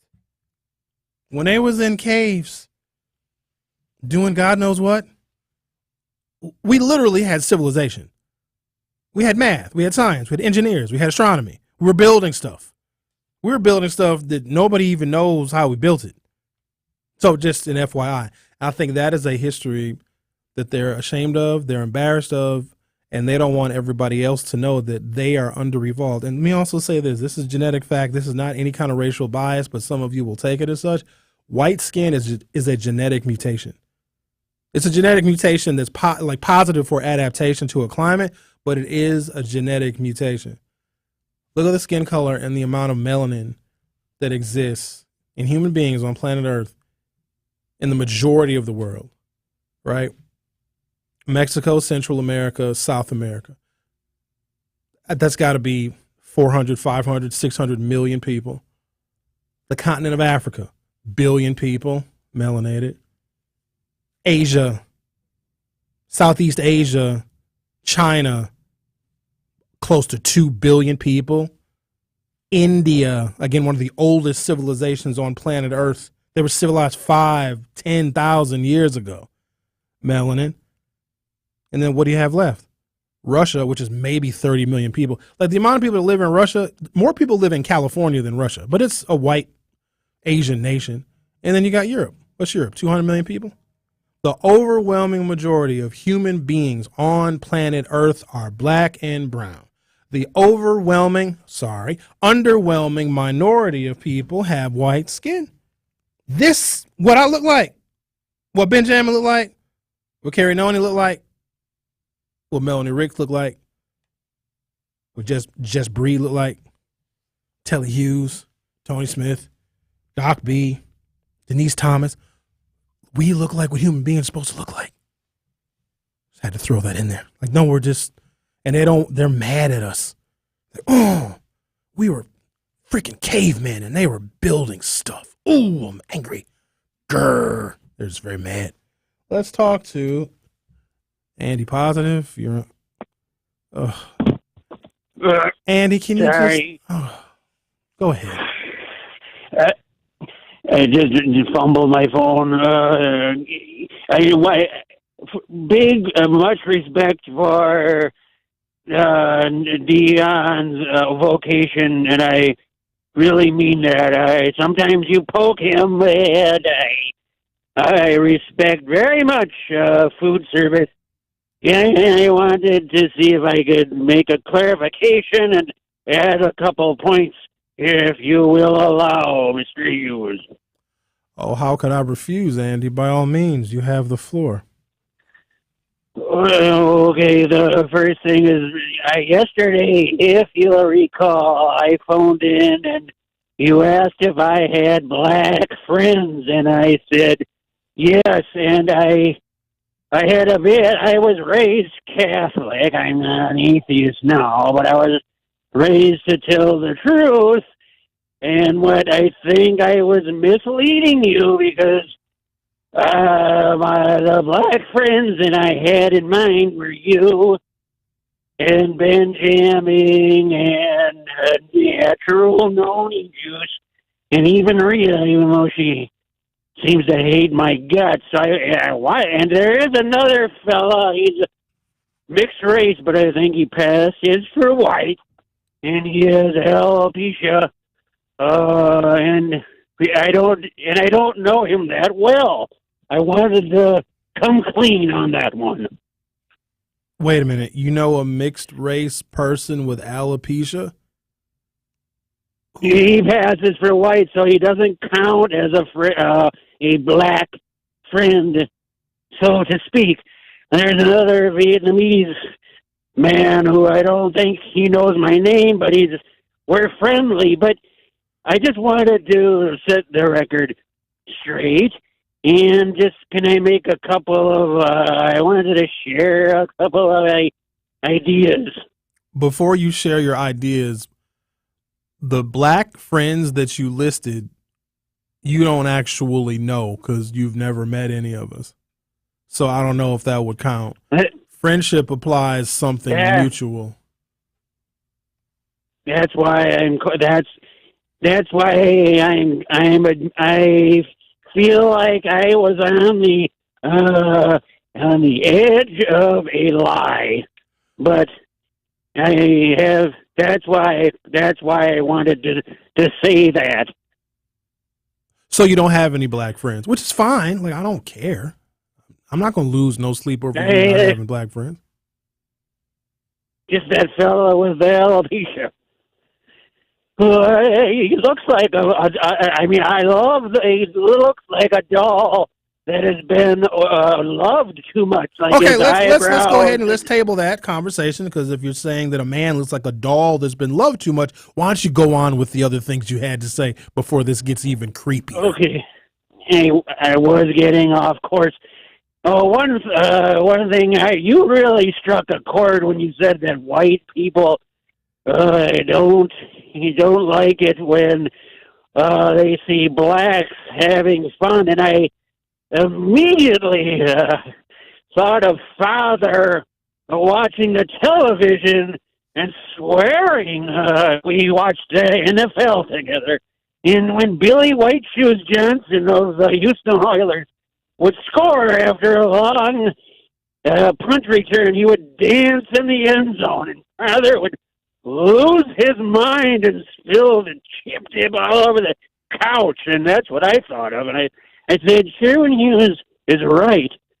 And I texted this in, I think, about jazz music and how the resistance among the white folks to jazz music, I think, is because jazz is it's a celebration and a kind of triumph over oppression, and it can be very fun, and whites did not like that. Okay. And I think your idea about I have long thought that everyone should take part in public service after high school, whether you like it or not. Agreed. Did you take part in any public service? Why am I even asking you a question? I did not, but if I were, I would have benefited. Because like most people, I was very immature and could have used a little bit more, a different kind of discipline than Father meted out.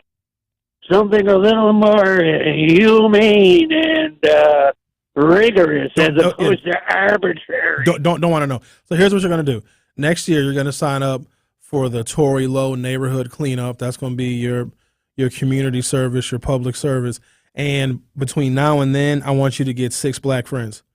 Okay? You have until April of 2024 to get 6 African-American friends. And you're going to have your 6 black friends call in because we want to hear their experience of what it's like being friends with you. So you have a mission. You have until April of next year to accomplish it. Good luck to you, Andy. I'm going to take a break, come back. John, hang on a second. I'm going to take a break. I'm going to come back to you. Why do I take his calls? Oh, he's right. Rhea can't stand him. I don't know what comes up on a caller ID because I have a phone in the studio I'm in, and then the producers have a phone as well. And I can tell by the look on Rhea's face when she answers the phone when it's Andy. I can tell that it's him.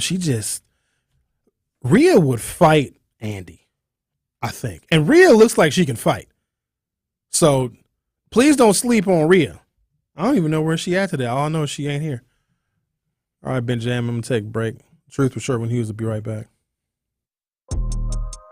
You are listening to The Truth with Sherwin Hughes on 1017 The Truth, The Truth app, and 1017thetruth.com.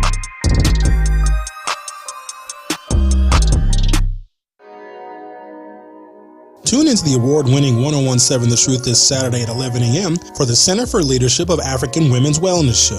I will be joined by representatives from CLAW to discuss their Lunch and Learn workshops, mental and emotional healing, and the importance of having spiritual healing in your life. Again, that is the Center for Leadership of African Women's Wellness Show this Saturday at 11 a.m. on the award-winning 1017 The Truth. For more information, visit clawclaw.org.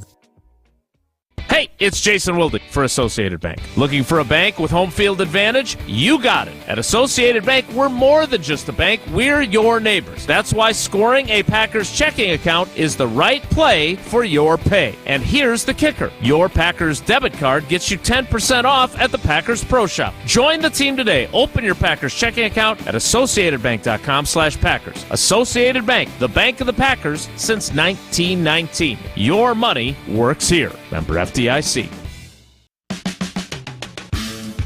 It's time for Truth Takes, a thought-provoking commentary on the new 1017 The Truth. Here is Denise Thomas with her truth.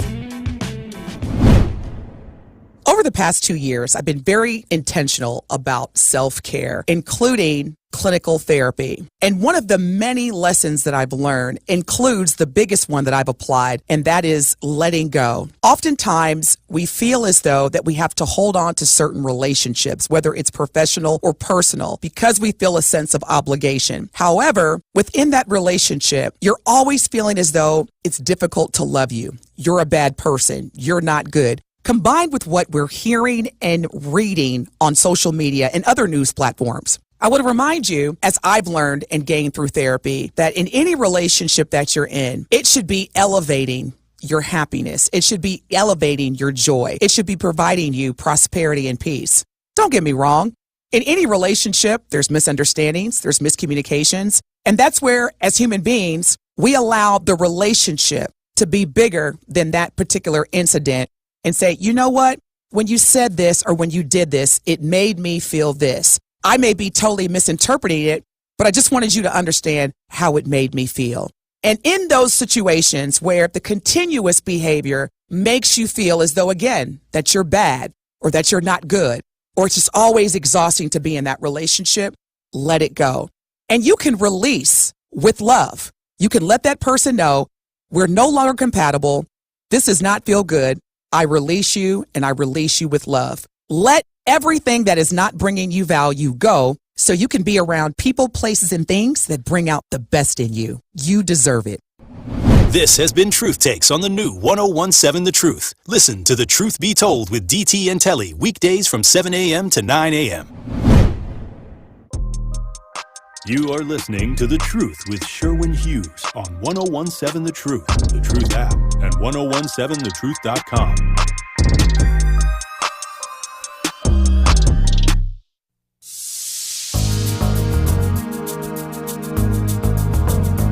Marvin says, good morning, Sherwin. Good morning, Marvin.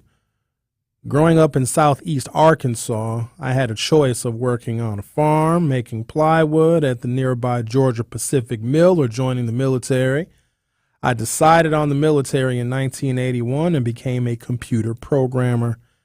I retired from the federal government in 2020 as an IT specialist. Salute to all the vets and salute to you too, Marvin. So southeast Arkansas, where was you at, Marvin? Where? Pine Bluff, McGee, Lake Village. Where in southeast Arkansas are you from? You know, 90% of the black folks that's in Milwaukee are from either parents or grandparents, either Tennessee, Arkansas, Mississippi. And when I say Mississippi, really two geographic regions of the entire state of Mississippi. The Delta, which is western Mississippi along the river there, or Kosciuszko, Jackson, Salis. It makes no sense to me how 127,000 black people that live in Milwaukee, a portion of the black people that live in Milwaukee, like half, are from Kosciuszko, Mississippi. It makes no sense. I don't even understand the math of how that works. Let's talk to John. You're on 1017 Truth. How are you? Morning, just fine. Interesting conversation about the military this morning. I went to veterans breakfast, caught you coming home. But look, back when I joined the military in 1954, right out of high school, I joined because, first of all, I didn't want to be drafted, and I wanted to see the world, and I saw part of it. I took my basic in Texas. My first base assignment was in Texas, but then I went to Korea, and that was very interesting in that all the sex a 19-year-old wanted and could afford was just there. Hang on a second, John. This, so people know, how old are you currently? How old are you right now? I'm 87. Okay. But when you was 19, you was over in Korea just laying it down, huh? The Korean Chamber of Commerce said the country go broke when I left. Oh, you paid for it? Oh, okay. That's fine. Yeah, you gonna pay for it, but it was cheap. $2 for a short time, $5 all night. It's not bad. Decent price. And in the States, sex was kind of, maybe sometimes, okay, we'll see. Over there, all you had to have was the money. So I came back, but the most interesting thing about my time in the service is when I came back, I was stationed in California, walked into the barracks I was assigned to, and two men sitting on a bunk spoke to me with heavy, white men now, with heavy, heavy Southern accents. My father was from Mississippi. I was familiar with attitudes towards blacks and whites in Mississippi. And these dudes are from Mississippi. They turned out to be two of the best friends I have ever had. That's wonderful. They were the most, one of them in particular, had very little formal education. I more or less introduced him to Scotch whiskey and jazz music. He was just an honest man. We started out working together. We pulled KP, kitchen police back then. You know, the GIs were assigned, you know, to clean up the kitchen. Just you get there at 5:30 in the morning and you work at it until the last meal of the day. We would pull KP for dudes that didn't want to pull it, that didn't want to do it, $5 a shift. And then every time Dewey Pickle went out, his name was Dewey Pickle. Every time Dewey got a part-time job, he would come and get me. One time we were working for a man named Bill Dill. Mr. Pickle is working for Mr. Dill. That's very funny. That's very funny. That's very unique. The last jam we had together was in the officers' club, cleaning up the kitchen. Shortly after that, I left the military in 1958, came home, and after a few years, I started wondering what had ever happened to Dewey Pickle. Now, when I would talk to them about their hometown, they would say, Smithville. I say, well, is that Smithville or Smithfield? They say Smithville. So I called down to Smithfield, Mississippi, talked to their mother, found that Dewey was living 50 miles from me in northern Illinois. Went to see him. By then, he had some psychological problems, and it didn't seem like a good idea at that time to develop the relationship. I waited good 15, 20 years, and I tried again. By this time, Dewey was flat on his back in a hospital with Parkinson's disease. I went to see him. He had it so bad he couldn't hold a straw, and a glass and a straw. And I'm looking around, and this is my friend now. And I'm looking around his room, and I see a little radio that would play CDs. And I said, Dewey, do you listen to music? No, my partner, my roommate over here doesn't like it. I'm looking, there's a plug on there for earphones.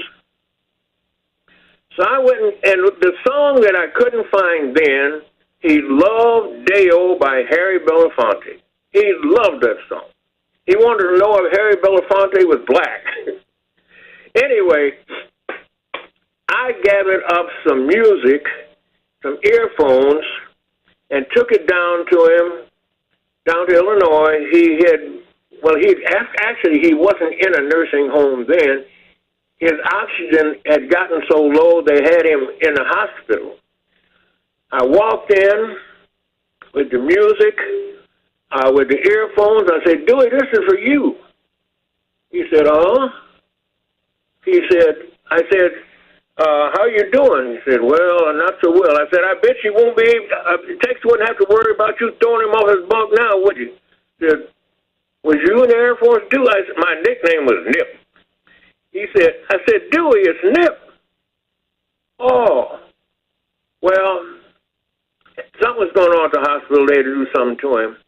I left him there. I kept in touch with his condition through his wife. And finally, she called me to tell me that Dewey had died. But he deeply, deeply appreciated the music I left for him. Couldn't leave any scotch.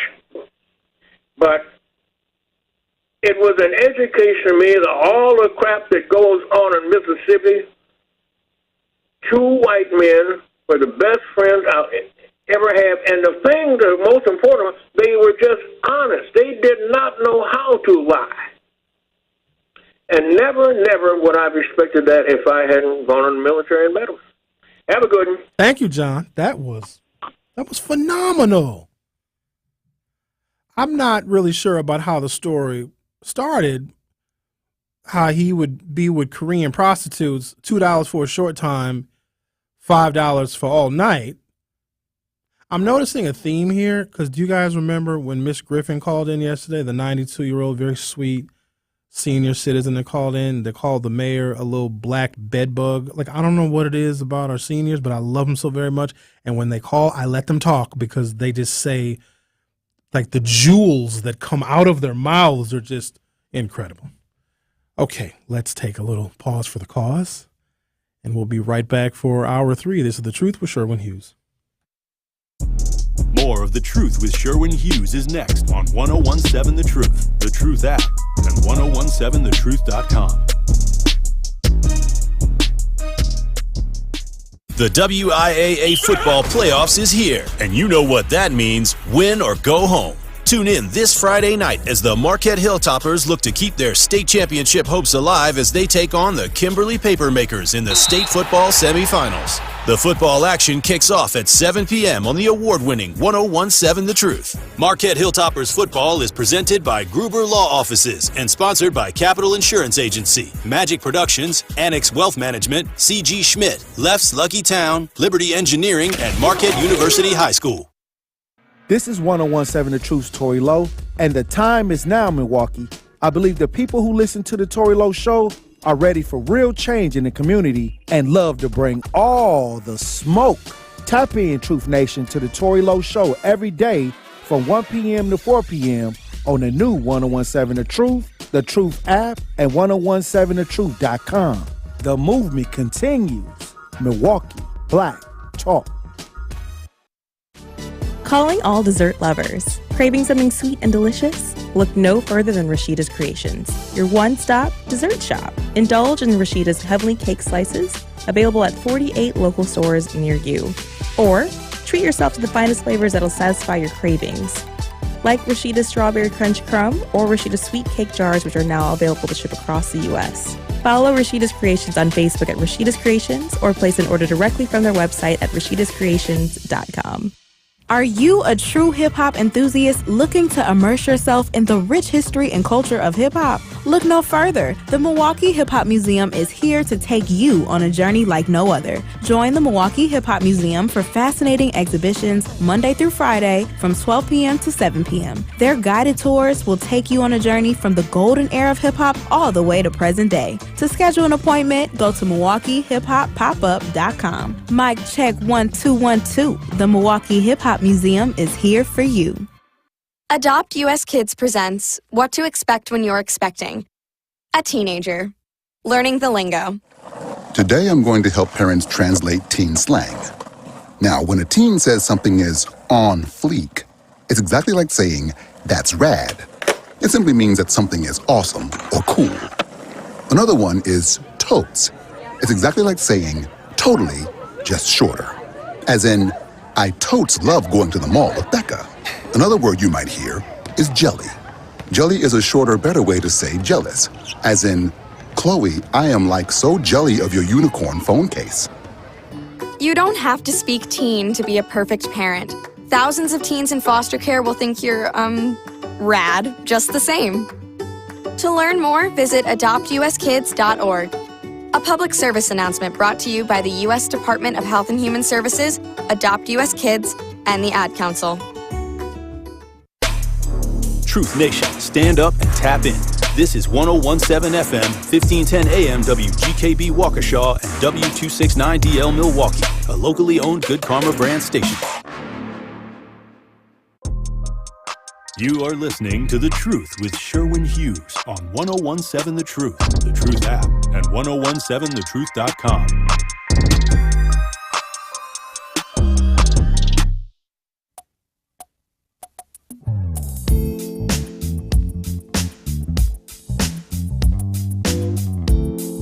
Welcome to Hour 3 of The Truth with Sherwin Hughes. It's a very eventful 2 hours we just had talking about the military and African-American veterans and some of them sharing their stories, including John, who was friends with Mr. Pickle. Right? That was Mr. Dill? Mr. Pickle. A number of you texted in wondering what was happening. Why was John on the air talking about what he was talking about? There's a reason why I do certain things. And no matter what we talk about, no matter who calls in or whatever, somebody's always going to disagree. Well, John, who's been calling me on my various shows for a very long time, John is 87 years old. John was almost a candidate for the 9th Aldermanic District, and I think John would have won. The spirit that that man has, I wish I could have an ounce of that, especially at 87.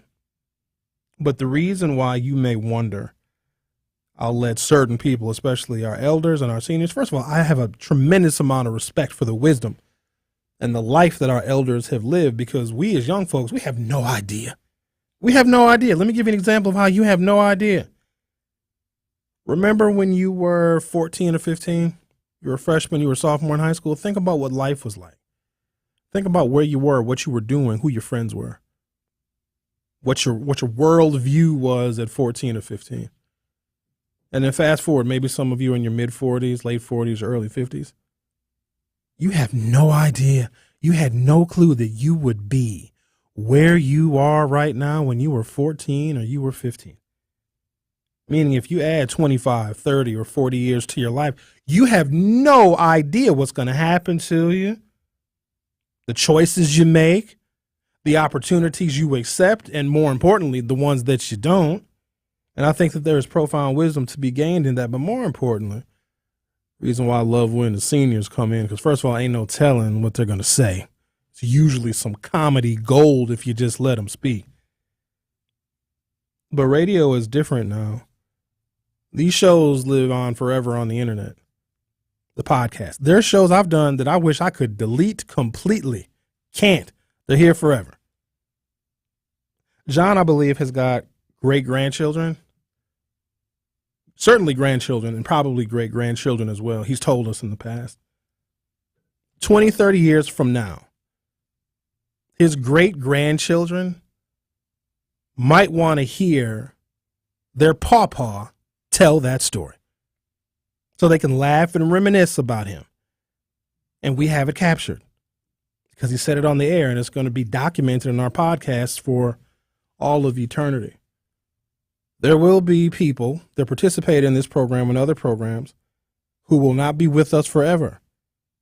And some friends and relatives and family members may want to hear that silly phone call that their mother, their father, their niece, nephew, brother made to one of our shows, and they'll always be able to hear the voice of a trusted, beloved family member because they called this show.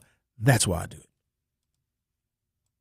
Brian says, when I was a merchant marine, we had many honorable, honest type whites similar to the Dewey guy your last caller spoke of. However, a lot has to do with codependency on survival, but I think that that's extremely important because where else outside of the military will a black person from the upper Midwest and a Caucasian person from rural Mississippi need each other and depend on each other to save each other's lives? That does not happen in the real world.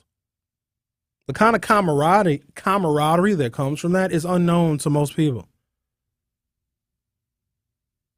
And so that's something I think those of us who are civilians, we underestimate.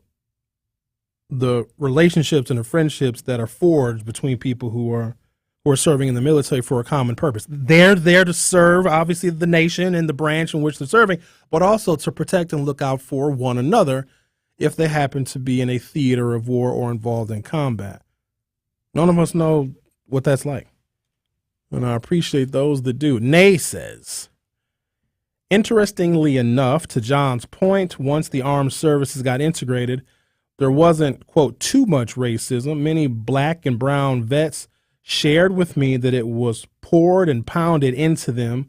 Let that BS go. Look at the man next to you. He may be the very one to save your life. That was touching to hear that particular message actually go through to many. And it was also very touching to hear about your account of the vets in D.C. I'm going to read some more text messages, but I want to get you guys thinking about this.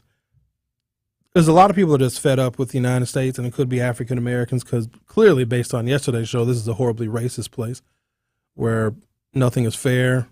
We still have to struggle. Long after we receive civil rights legislation, for some reason, the negative statistics are still plaguing a lot of African Americans. Not all, but enough. Far too many. Some of y'all don't want to be in this country anymore. Clearly, some of you have expressed you would never serve this country, and you might just be tired of America. You want to go somewhere else because, I mean, technically, anywhere else you go on the planet, it's got to be better than this, because too many of our institutions and the structures of our institutions, especially our older institutions, are built on segregation, separation, racism, and white supremacy. So even if we are better now, we know better and we do better now, the foundation of some of those institutions, I mean, the very structures that build them, is still founded on the tried and true traditions of racism and white supremacy, separation and segregation. So a lot of you may want to just leave America altogether. Well, for those of you that want to get out of here because you've just had enough. You had enough of the Democrats and the Republicans. You had enough of the police. You had enough of all of the crime. You just want to leave. I have a list of countries for you where the people in these countries value diversity. They value it so much that they outpace the United States by double digits on how they appreciate diversity and want more of it in their countries. Meaning, if you look for the negative statistics in these countries, and I have the list. It's a big list. Many countries to choose from. Many countries. You will not find the negative statistics about people of color and Africans and African-American expatriates when you look at the data from some of these countries. We actually do get a much fairer shake in some of these other countries. The part of the world that these countries are in, well, that might shock you. It's very ironic, so I'll get to that in a second. I was fascinated reading the list, and also on the list of countries where racism is more a thing of the past, and these countries go above and beyond to accept and to appreciate and to gather more diversity for their respective nations. So the United States is actually on that list. We're like 73rd out of 100. So there's 72 countries that value and appreciate and work very hard to respect people of different races and faiths and ethnicities and nationalities. better than the United States. 72 countries that are better than this one. So I'm going to give you a part of the list. Some of the places look very attractive. I don't know how I would function in a foreign country. I'm not entirely sure how I function in Milwaukee. I don't know if you could put me in another country, the culture shock. Like, what would I eat? Where would I go? Who would my friends be? What black talk radio station would I listen to? Be a culture shock. 414699 says, my favorite black war movies for Veterans Day are as follows. Glory, oh, that's a classic, starring Denzel Washington and Morgan Freeman. And Hamburger Hill. You know what? I never thought of Hamburger Hill as a black war movie. Fantastic piece of cinema. Well, they called it Hamburger Hill because a whole bunch of veterans got killed and there's just a whole bunch of just dead people, a bunch of raw meat all over the place because they were getting slaughtered. But it was Hill 937. It was a very crucial battle in the Vietnam War.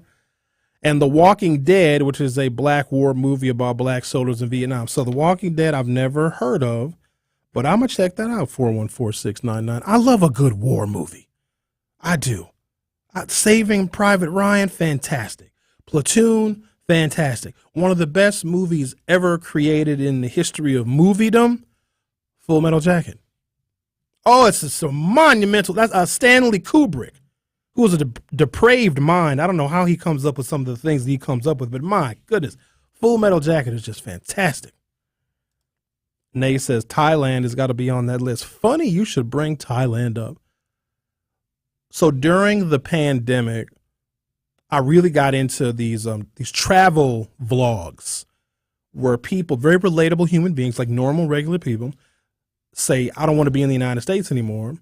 I want to travel, go abroad, go to a whole bunch of different countries, work to make enough money to pay my rent. Because, it's really cheap to live in a whole bunch of other countries, especially third world countries. You can live for dirt cheap. And they video record their experiences in other countries. And they document all of it, like the restaurants and the shops and the stores and the nightlife. And they really immerse you in the culture of these nations. So in watching some of these travel vlogs, because you guys know I've never been out of the country.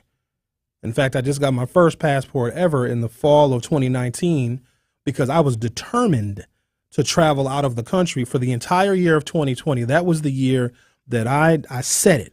It was an affirmation. Sherwin was going to travel the world and get out of the United States and take a whole bunch of vacations in foreign countries in the year 2020. And I was ready, got my passport in October of 2019. Then all of a sudden, Corona hit.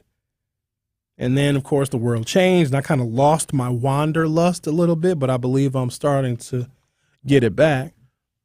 But Thailand always presented itself as a really fascinating place to go. It's beautiful, the history, the temples that they have, the nightlife. And I don't know about y'all, but Thai women,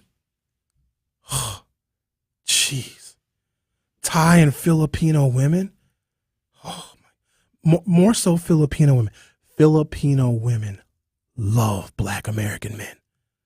They love us more than any other nationality of woman on the planet. Thailand is interesting because they have a bunch of these resort cities in Thailand. It's really a weird history because a lot of the cities in Thailand that are the resort cities now, they got their start being like sex trade cities because American soldiers in the Vietnam War, when they would get R&R, they would go to Pattaya, Thailand, and just have sex with prostitutes because vets would get, or when they were serving in the military, they'd give them like a weekend off for some R&R, rest and relaxation, because the war is obviously tough. And so they give them a little weekend of R&R, and they would go to Thailand and go to Pattaya. And so Pattaya is now this hustling, bustling tourist town, but its first economy was based off of what John just said. American servicemen paying women for physical affection while they're away at war. And don't take that away from those men. If you're fighting and risking getting shot, I mean, you deserve a little, you know what I mean? A little nookie. Ain't nothing wrong with that. It might be the last nookie you get. So I have no issue with the veterans doing what they got to do to ease their minds a little bit. But no, Thailand is a very fascinating place. There's a guy, I cannot think of what his name is, but his YouTube channel is Dum Dum Media. DUM Media. and he is an African-American. He's from Philadelphia.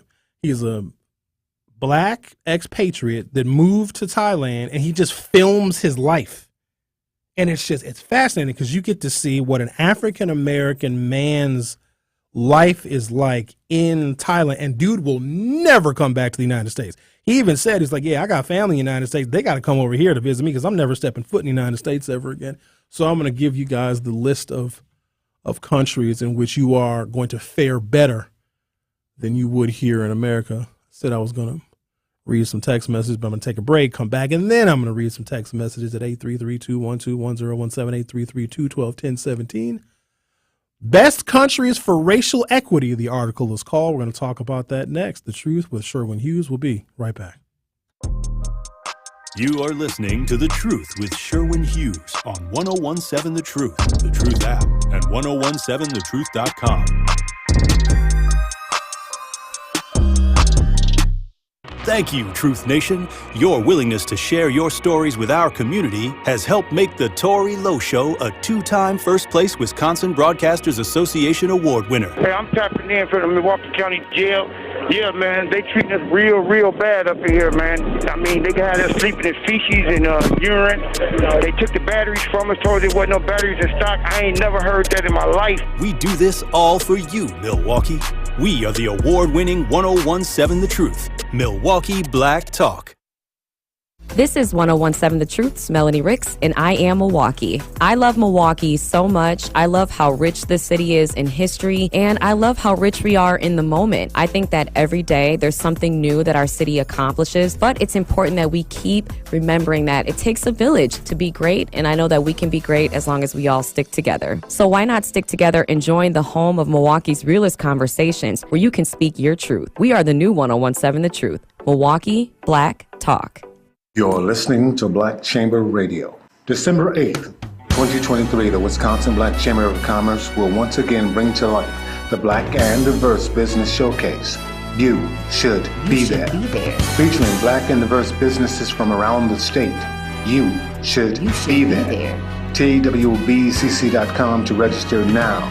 You should be there. Vendors, you should be there. Entrepreneurs, you should be there.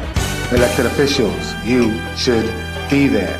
TWBCC.com to register now. You should be there. You will never see black and diverse businesses the same way again. You should be there. Register at TWBCC.com today so you can be there. December 8th, 2023. You should be there. You should be there. Okay, Fred, so I got some questions. What's up? Where should I go if I want to start my own business? You go to EerieInsurance.com. Okay, Fred, so where should I go if my kid needs an internship? Or if I need a job, where do I go? You go to EerieInsurance.com. Okay, so what if I want to work for a company that believes in diversity, has great benefits, and growth for people like us? You already know. It's EerieInsurance.com. Man, so Fred, I just need to go to Erie Insurance? Go to EerieInsurance.com for all that you need. It's amazing! The WIAA football playoffs is here, and you know what that means, win or go home. Tune in this Friday night as the Marquette Hilltoppers look to keep their state championship hopes alive as they take on the Kimberly Papermakers in the state football semifinals. The football action kicks off at 7 p.m. on the award-winning 1017 The Truth. Marquette Hilltoppers football is presented by Gruber Law Offices and sponsored by Capital Insurance Agency, Magic Productions, Annex Wealth Management, C.G. Schmidt, Left's Lucky Town, Liberty Engineering, and Marquette University High School. Gruber Law Office. One call, that's all. One call, that's all. One call, that's all. One call, that's all. One call, that's all. Gruber Law Offices. One call, that's all. One call, that's all. You are listening to The Truth with Sherwin Hughes on 1017 The Truth, The Truth app, and 1017thetruth.com. Bring it back, bust it wide open, I tell her bring it back. Bust it out, baby. Get your stuff. Bust it out, baby. Get your stuff. Bust it out, baby. Bust it out, baby. Bust it out. Get your stuff. Bust it out, baby. Bust it out, baby. This should go platinum. I don't know why it wouldn't go platinum. That was fantastic. Zach made that on the fly. It was like watching a master at work. Zach came into the studio, got here ahead of his production of the Tory Lowe Show. Al happened to be on the phone. I was just completing my call with Al. A lot of y'all heard that call with Al. And Al, of course, he usually ends his calls with, something memorable. And that is what Al ended the call with. And Zach was like, wait a minute. A little light bulb went off above Zach's head. And Zach, I didn't even know that we had the equipment in our production studio to remix a song. He did it. It didn't take long. Now, he cleaned it up. The crude version was even good, but he worked on it later and put a little song together. And, Ben, I believe you dropped a hot 16 over that beat, if I'm not mistaken. All right. Got a lot of talent here at The Truth. Nay says, Thailand's got to be on that list, and Saving Private Ryan was absolutely great. And, yes, they do. Talking about Southeast Asian women and their affection and affinity for black men. Good. Somebody needs to love on us. And if we got to leave the country to get that love, then leave the country, fellas. Remember, black men, you can do whatever you want to do and go wherever you want to go. Because here's what's crazy. And I don't want to participate too much in the passport bro debate because it turned out to be quite controversial. Because here's what I know about women. They travel. They travel together. There's this thing called girls' trips. They exist. They're real. There's even a movie about it, even though the movie is quite exaggerated. Another example of a much more realistic girls' trip that I don't think is exaggerated at all is how Stella got her damn groove back. Women, black women in particular, will travel wherever they want to go. Their husbands be damned. You better not say nothing. You better not tell your wife she can't take a girls' trip to Ocho Rios, going down to Jamaica to get away from you and the kids. Oh, yeah, that's right. They've been doing it. And there's nothing that husbands can say about it. But when we as men, when we want to travel, when we want to get away, when we want a little rest and relaxation on the sandy, sugary beach shores of some Caribbean island, they call us everything but the child of God. And then, lo and behold, there are women that happen to treat us better than the women here. Then they make that our fault because we as black men who, again, can do whatever we want, appreciate the love and affection that we get from other women. Oh, my God, they talk about it so bad. Not only that, they talk about those women even worse than they talk about us. Oh, it's so funny, isn't it? So, fellas, got a list of places you can travel to. Sonny says, remember I told you before I got 18 years. I didn't go for not registering. Sonny, you did 18 years in prison? Sonny, if you're still listening, please tell us what you did, because it's not a lot of things that can get you 18 years. The list gets smaller and smaller of criminal offenses that get you that amount of time. In fact, as the sentence goes up, the type of crimes become very finite. So I'm just curious. I mean, obviously you've served your time and you're here to tell about it. Sonny, I'd like to hear what you did, if you don't mind. C says there's a Golden Corral by the airport. Somebody else just texted me that. I thought the only one was in Waukesha. Travis says, thank you guys. I know there's a Golden Corral by the airport. And then JD, of course, sent me a screenshot of the address of the Golden Corral, which is on 300 West Layton. Reggie said, and we just got a whole bunch of text messages that just dropped. Reggie, I just lost your message. Hang on a second. No, it's gone. 414-875 says, original passport bro was trained killers for the U.S. traveling around the world, doing our country's dirty work before 1975. Most were drafted. Thank you for risking your lives for such an ungrateful bunch of lazy slobs. Mr. Lee says, I have friends and family as well as my dad who is a veteran. I would like to know more about the Guardian during travel. So if you look up, I don't have the website, Stars and Stripes Honor Flight. It is a whole nonprofit organization that raises money. In fact, we used to be a sponsor. Good Karma Brands and or TMJ 620, our colleagues right down the hallway, they would sponsor the veterans to take these trips to Washington, D.C. to see the memorials. And with those veterans is a guardian. And your job as a guardian is to look after the safety of the veteran. And so the training that we had to do to be an honor flight guardian is mostly about just protecting the health of your veteran, because a lot of them are very old and they fall. Believe it or not, when you get older, sometimes you fall a lot, and falls for older people can be very deadly. So part of it was safety training, making sure that we can look after the well-being of our veterans so they would be safe on their travel to see their memorials. And I think we're caught up. All right. Oh, here's Reggie's text message. Sign me on as an honor flight volunteer assistant. Put my name and number in the mix, please. Reggie, you got to do that on your own. Just go to the website. They're looking for people. Jay says, not a black war movie, but Hacksaw Ridge is phenomenal. That's Clint Eastwood, if I'm not mistaken. Sonny says, I told you I ended up doing 8 years and 10 years on parole. As I stated before, let's just say there was a robbery gone wrong. Oh, Sonny. Sonny, did you shoot somebody? Nah, don't tell us. I don't want to know. Let's talk to OT. You're on 1017 The Truth. How are you? What's going on, sir? How are you? I'm doing good.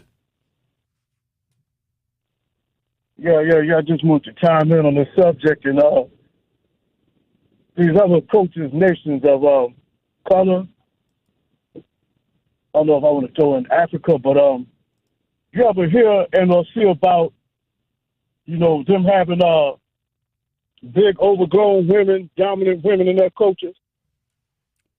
Big overgrown dominant women in which culture is that, sir? These other coaches of color. I mean, there's big overgrown dominant women in every culture, ain't it? But you never hear about it much in them other cultures of color like you hear about it in the Black American culture. Can you give us an example? Okay, like in the Black American culture, the black culture in America, you have a Bigfoot woman, you know what I'm saying, that's overpowering, over-domineering, and, want to call themselves putting fear in the heart of men, particularly black men. You don't hear about none of this in these other cultures of color. You want to know why? Why? Because they expel them from the country and bust them upside the head with paddles. Holler. Oh, well, then, he hung up. Okay, so that's how that goes. All right, well, okay. Depends on the country, depends on the culture. It depends on the religious affiliations in some of these countries. The independent woman may look different in other parts of the world than here. Let me just say that because I don't want to be judgmental. I don't want to generalize, and I don't want to be stereotypical. But I think those of us that are Americans, from America, born, raised here, we've drank the Kool-Aid in the culture of America, we know what female independence looks like. And a lot of time it is deductive reasoning. Like they have to take something from men, including our manhood, in order for them to stand on their 2 feet to be productive women. I tend to disagree, but what do I know? Let's talk to Lisa. You're on 1017 The Truth. How are you? I'm doing good, Sherwin. How are you? Amazing. I love when you say that. That's Benjamin's line. And leave Benjamin alone. He's busy right now. He's doing something in the producer studio. Leave Ben alone. He's very busy. Amazing. Okay, but anyway, how you doing, Sherwin? I am a traveler. I always was a traveler. I love to travel. Matter of fact, I got a friend. He was in the Army. He was a mechanic in the Army, so he traveled throughout, the world. What kind of friend, Lisa? A special friend? No, we're in a transportation business. I can only associate and relate to men. Women. I did a girls trip. We did a girls trip to Tulum, Mexico. Me and my travels never, ever, ever again. Oh, really? Why didn't you like traveling with women? Because you have, and these were women with great careers and everything, nurses and, doctors, but us, the retired doctor and the psychiatrist and everything like that, we were more on the, the mature level. We like to see things and view things. And, when we go out to eat, we don't mind spending $200 on food or whatever, or if we want a crab or whatever, like for $400, we don't mind doing that because that's what you travel for. You travel to spend money. They in America, they get us Americans. But anyway, when you go on somewhere and women, 40 and 50 acting like they're 22, 23, and, I use my, what do you call it, the stimulus check to, come on this trip. And, some things are, look. Don't travel if you don't have any money. Please don't. Tip these people. They're so welfare in a lot of countries. I know, y'all got to realize that. These people are working to put food on their table. So tip people. Don't go anywhere and expect for, leave a bill for my travel agent, $638. Security came around our table. Only black table with black people, black women. You know how embarrassing that was? And I said, I got it, Amber. She said, no, I got it. I said, yeah, no, I got it. So she paid the bill. Look, it hurts. You get an itinerary. Follow the itinerary. You don't know where you're going. You don't know this country. Learn the money. Learn what it is. Before I got whatever, I would go to Aruba every year. Oh, my God, it's beautiful. It's amazing. Aruba every year for the Soul Fest. May, whatever, end of May. Now the younger generation are coming. Now there's fighting. There's some crime. Aruba don't have crime. Wait, Lisa, they're fighting at the Soul Fest? I looked up the Soul Fest. They have them all over the place. Dominican Republic, they have them in Mexico.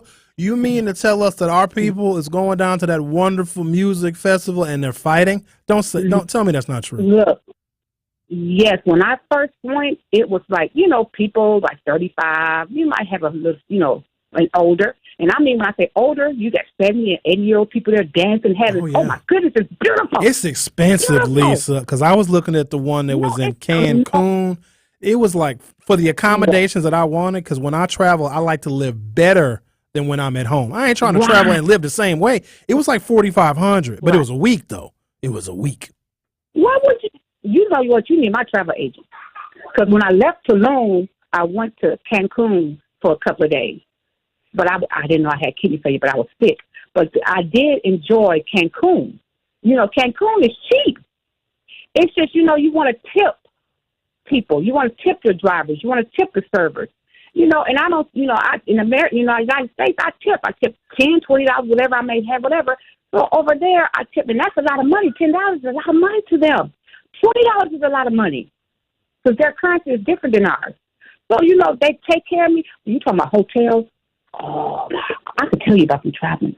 I only live in the best hotels. I don't play. If I don't get an Airbnb, I'm going to get a nice hotel. I get to hook up anyway.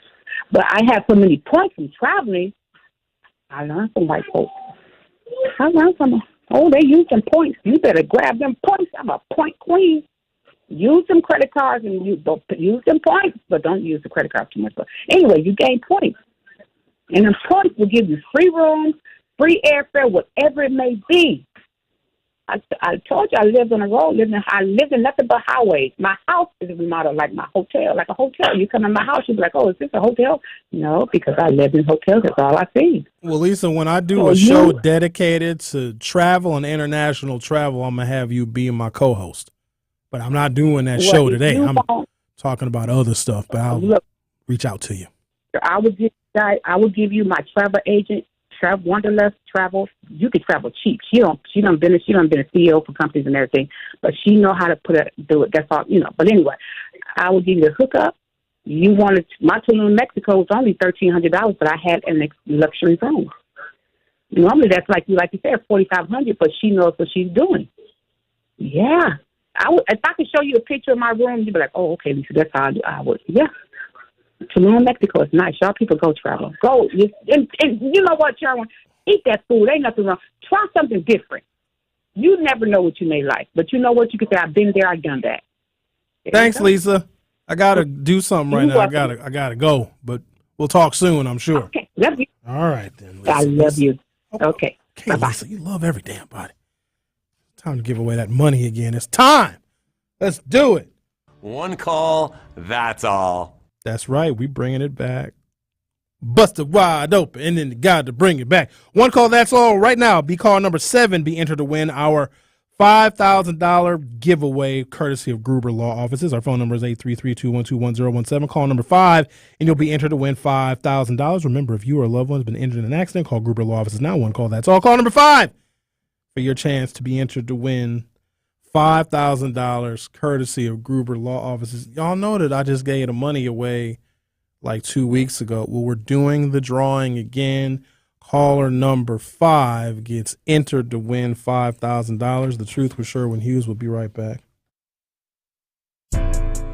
This is The Truth with Sherwin Hughes on 1017 The Truth, The Truth app, and 1017thetruth.com. Are record energy costs putting a squeeze on your fixed or limited incomes? With inflation rising at record levels and incomes not keeping pace, you might be one of tens of thousands of Wisconsin residents who are struggling to survive in the blistering heat of summer or the bitter cold of winter. While you haven't asked for it, the Keep Wisconsin Warm Cool Fund and your local energy assistance providers are here to help. No Wisconsin resident should ever have to face the challenge of living without heat or power or face homelessness. For a hand up, apply today and call 1-800-506-5596 or visit www.kwwf.org. That's 800-506-5596 or visit www.kwwf.org.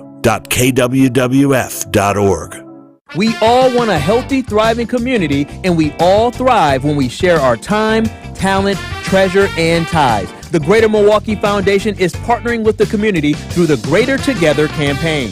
Join the foundation in this campaign to advance racial equity through investments in housing, early childhood education, and more. Make an impact today and for generations to come at greatermilwaukeefoundation.org/campaign. Together, we can build a Milwaukee for all. Life's better with an auto policy from American Family Insurance. No matter what dreams you're driving towards. That's because our expert agents will make you feel totally protected with the right auto coverage at the right price. You'll also save up to 23% when you bundle auto with home. American Family Insurance. Get a quote, find an agent at amfam.com. Products not available in every state. Visit amfam.com to learn how discounts may apply to you. American Family Mutual Insurance Company, SI, and its operating company, 6000 American Parkway, Madison, Wisconsin. Severe flooding from recent hurricanes and other storms has left hundreds of thousands of cars, trucks, and other vehicles unsafe to drive. Flooded vehicles are supposed to be dismantled for usable parts or crushed for scrap, and a flood title should be issued to that car. But some shady dealers will buy a flooded vehicle, clean it up, and get it retitled with no indication it was flooded. Or uninsured cars will be cleaned up by the owner and sold online, also with no warning to the buyer. If the price is too good to be true, it probably is. Make sure to check for flood damage and have a qualified mechanic inspect the vehicle before you write a check. The free VIN check service from the National Insurance Crime Bureau is a good place to start. Head over to nicb.org to check it out. To report fraud, call us at 1-800-TEL-NICB. This is a public service message from the National Insurance Crime Bureau. You are listening to The Truth with Sherwin Hughes on 1017 The Truth, The Truth app, and 1017thetruth.com.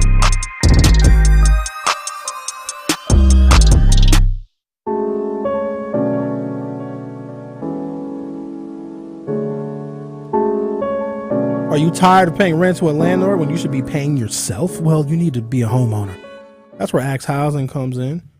You can get started on a virtual home buying orientation by going to axhousing.org. That's ACTShousing.org. Don't let where you are financially today get in the way of your bright future. Axe coaches are here to help. Benjamin, can you bring up just a little bit of that that instrumental just a little bit, just real softly behind me. Makes these sound better. There we go. The award-winning 1017 The Truth is home of Milwaukee Panthers basketball. Don't miss any of the hoops action by listening to Panthers basketball on 1017 The Truth app, and all your favorite streaming platforms. The Milwaukee Panthers take on the Big East Providence Friars tomorrow as they're on the road in the Amica Mutual Pavilion in Providence, Rhode Island. Coverage begins at 4:30 with a 5 p.m. tip-off.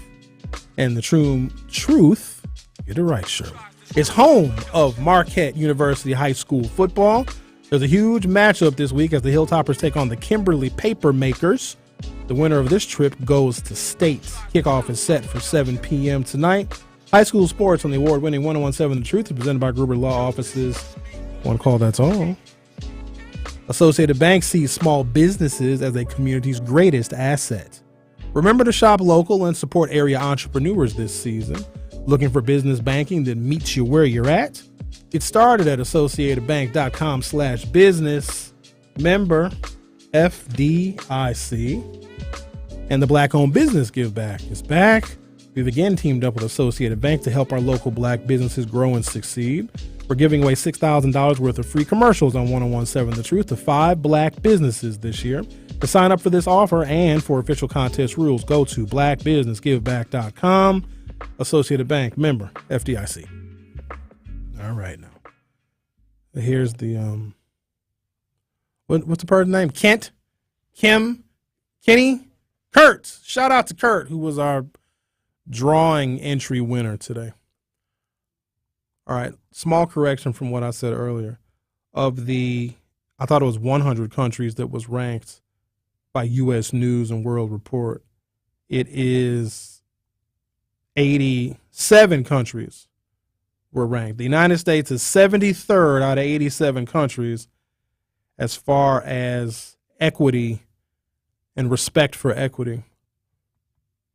Article says the top 5 countries for racial equity. Issues surrounding discrimination and racial equity have received increased attention around the world in recent years amid protests over police violence, as global migration has fueled growing diversity and multiculturalism within nations. A companion to the overall 2023 Best Countries rankings from U.S. News and World Report, the 2023 Best Countries for Best Racial Equity rankings are drawn from a global survey of more than 17,000 people from 36 different countries. These rankings specifically highlight countries according to their association with racial equity among a subset of respondents who agreed moderately or strongly with this statement. Quote, a country is stronger when it is more racially and ethnically diverse. So let me be clear. In these countries, they're not banning critical race theory and they're not banning books. If our nation unequivocally supported and appreciated the natural diversity that we have, then we wouldn't be banning culture and keeping things out of classrooms for children to learn from. All right, let me start with we'll do the top 10. You guys are going to be shocked at these countries. Number 10 is Ireland. The Republic of Ireland is an island nation in the Atlantic Ocean, separated from Britain on the east by the Irish Sea. Nicknamed the Emerald Isle for its well-watered grasslands, the country is known for its rich cultural traditions, lively pub scene, and its struggles for independence. The country comprises 5/6 of the island of Ireland. The remaining sixth is Northern Ireland, part of the United Kingdom. After a bloody fight for independence and civil war in the early 20th century, Ireland became a republic in 1949. They are the number 10 out of 87 nations for racial equity. Number 9 is Finland. Geography defines its history and culture of Nordic Finland, one of the most northern-reaching countries in the world, bordered by Scandinavia, Russia, the Baltic Sea, and the Gulf of Bothnia. Finland has vast stretches of heavily forest open lands that act as a northern gate between east and west. The number 8 country on the list of equity rankings is Belgium. The Kingdom of Belgium is a small, highly developed and urbanized country in Western Europe, bordered by the Netherlands, Germany, Luxembourg, and France, and the North Sea. The nation is known for beer, chocolate, and castles, feature Dutch, French, and German as their official languages. The number 7 country that respects and appreciates racial equity. Remember, the majority of the people in this country agree with this statement. A country is stronger when it is more racially and ethnically diverse. Sweden. The Kingdom of Sweden is flanked by Norway to the west and the Baltic Sea to the east, expands across much of the Scandinavian peninsula, and is one of the largest countries in the European Union by land mass. Capital city Stockholm was claimed in the 16th century, and border disputes through the Middle Ages established the modern-day nation. What number are we on? I think I skipped ahead. Denmark. The Kingdom of Denmark emerged in the 10th century and includes 2 North Atlantic island nations. They're all European countries. The European countries respect and appreciate diversity more than us. Let me scroll up. What's number 1? Canada's number 2. So if you want to leave the country and live in a nation that really appreciates diversity, and healthcare is just about free in Canada, so is a college education. What do they say about Canada?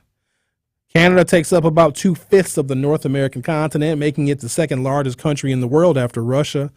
The country is sparsely populated, with most of its 35.5 million residents living within 125 miles of the U.S. border. Canada's expansive wilderness to the north plays a role in the Canadian identity, as does the country's reputation of welcoming immigrants. And the number 1 nation that respects and appreciates diversity and equity is New Zealand. British and Polynesian influences course through the picturesque New Zealand, an island nation in the Pacific Ocean southeast of Australia. Early Maori settlers ceded sovereignty to British invaders with the Treaty of Waitangi. I said that right. Waitangi in 1840. And European settlers then flooded in. Today, 70% of Kiwis, a common term for the people of New Zealand, after the native flightless bird, are of European descent. A sense of pride has surged amongst the Maori, the country's first settlers, who now account for about 14%, as homeland grievances become more openly addressed. So there you go. The whole top, 15. 10 is Ireland, 11 is Austria, 12 is Australia, 13 is Portugal, 14 is Luxembourg, where former Mayor Tom Barrett is the king. 15 is France, 16 is the United Kingdom, 17 Italy, 18 Germany. The first non-European country is Singapore, and that's at number 19. Brazil is number 20. So there you go, guys. Whole bunch of countries where people will like you more than they do here in the United States. You're listening to The Truth with Sherwin Hughes. This will be the final break of the show. Don't go anywhere. I'll be right back. The Truth with Sherwin Hughes returns after this on 1017 The Truth, The Truth app, and 1017thetruth.com. It is big week for the Wisconsin Black Chamber of Commerce, and they would like to invite you to register for their upcoming Black and Diverse Business Showcase on Friday, December 8th at the Baird Center in downtown Milwaukee. This informative showcase will be an excellent opportunity for business-to-business networking and business-to-consumer connecting. Truth Nation, you should be there. To sign up to be a vendor at this incredible Black Business Showcase, visit twbcc.com. That is twbcc.com. Hey, it's Jason Wildick for Associated Bank. Looking for a bank with home field advantage? You got it. At Associated Bank, we're more than just a bank. We're your neighbors. That's why scoring a Packers checking account is the right play for your pay. And here's the kicker. Your Packers debit card gets you 10% off at the Packers Pro Shop. Join the team today. Open your Packers checking account at AssociatedBank.com/Packers. Associated Bank, the bank of the Packers since 1919. Your money works here. Member FDIC.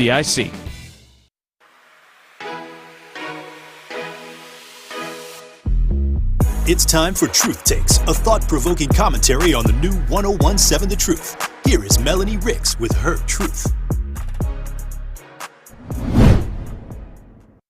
What's up, everybody? It's Melanie Ricks from Nothing But the Truth with Melanie Ricks. A thought that I have on my mind today You have to put out the energy that you want to receive in return. I've noticed recently that I tend to have expectations for others that I don't also have for myself. For example, if I text my friend, I expect them to respond instantly.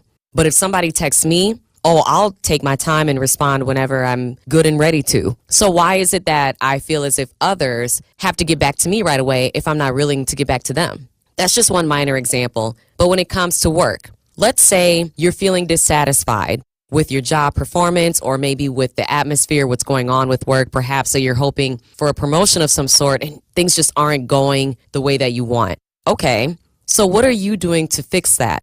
What are you doing to work your way towards a better work situation?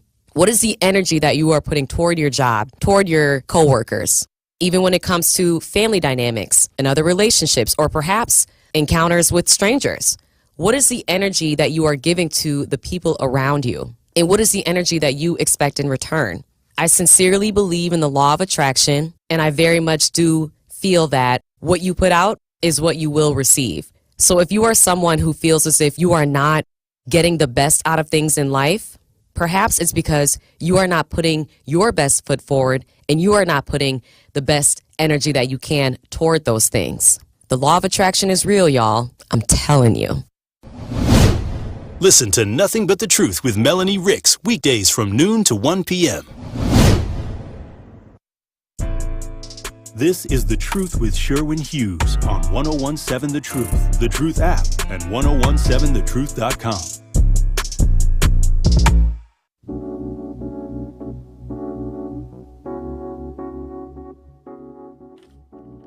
Tune into the award-winning 1017 The Truth tomorrow at 10 a.m. for another episode of Diversity and Excellence, powered by Erie Insurance and hosted by Dr. Ken Harris and Fred Johnson. Dr. Ken and Fred will discuss how the changing weather patterns are impacting how insurance companies are reviewing policies and claims. Do not miss Diversity and Excellence, powered by Erie Insurance, tomorrow at 10 a.m. on 1017 The Truth. And since you're listening to them at 10, listen to me at 11, as we will have another episode of the Center for Leadership of African Women's Wellness show. You're going to love the show. It's going to be very good. I'm going to be joined by representatives from CLAWW to discuss their Lunch and Learn workshops, mental and emotional health, and the importance of having spiritual healing in your life. Again, that is the Center for Leadership of African Women's Wellness show tomorrow at 11 a.m. on 1017 The Truth. And it's big week for the Wisconsin Black Chamber of Commerce, as they invite you to register for their upcoming Black and Diverse Business Showcase on Friday, December 8th at the Baird Center. This informative showcase will be an excellent opportunity for business-to-business networking, business-to-consumer connections. To sign up to be a vendor at this incredible expo, go to twbcc.com. That is twbcc.com. That is the Wisconsin Black Chamber of Commerce.com. You should be there, Truth Nation. All right, I can't address everybody's commentary. I can't read all the text messages. I try, but y'all just will text stuff just as you think of it. I can't read it all. And then there's a whole YouTube chat where they just talk amongst themselves. Thank you, Zuri, for saying that you would vote for me. And also, thank you. She said something else.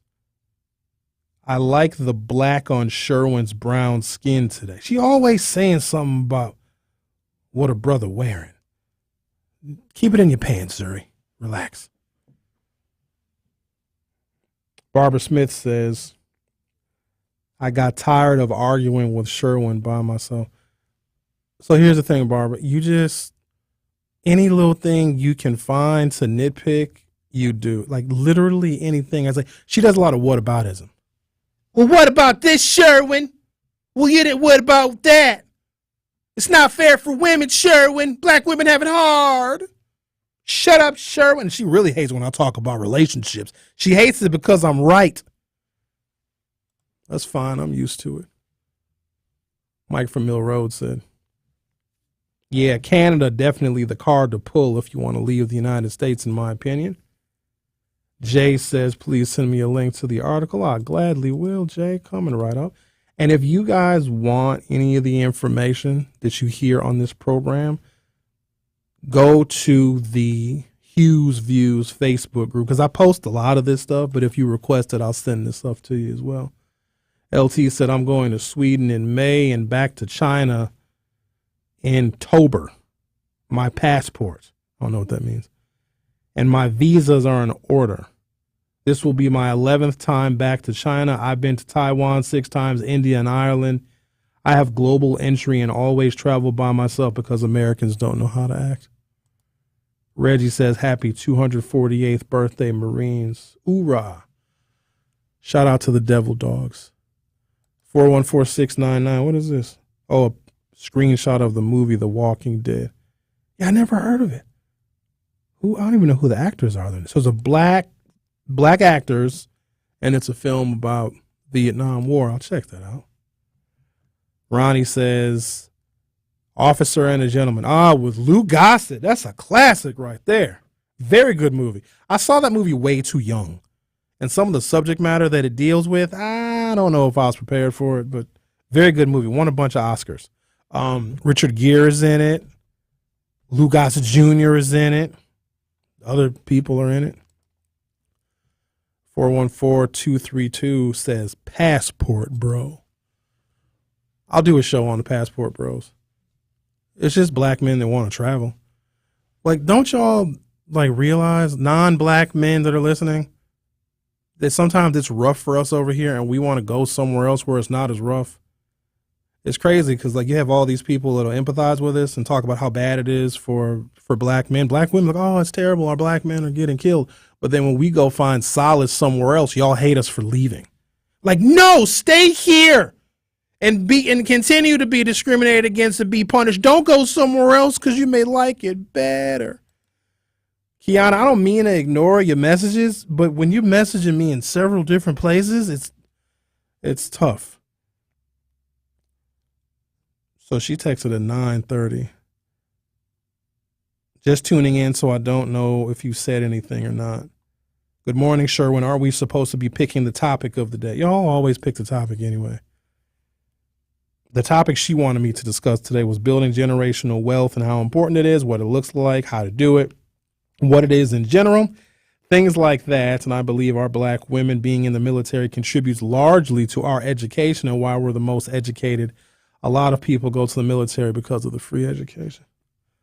And then she says, my husband loves Golden Corral and I hate it with a passion. The food is horrible and I always get sick after leaving there. Even though I don't eat much, I wouldn't eat at all, but I feel like I have to eat something because I paid to be there.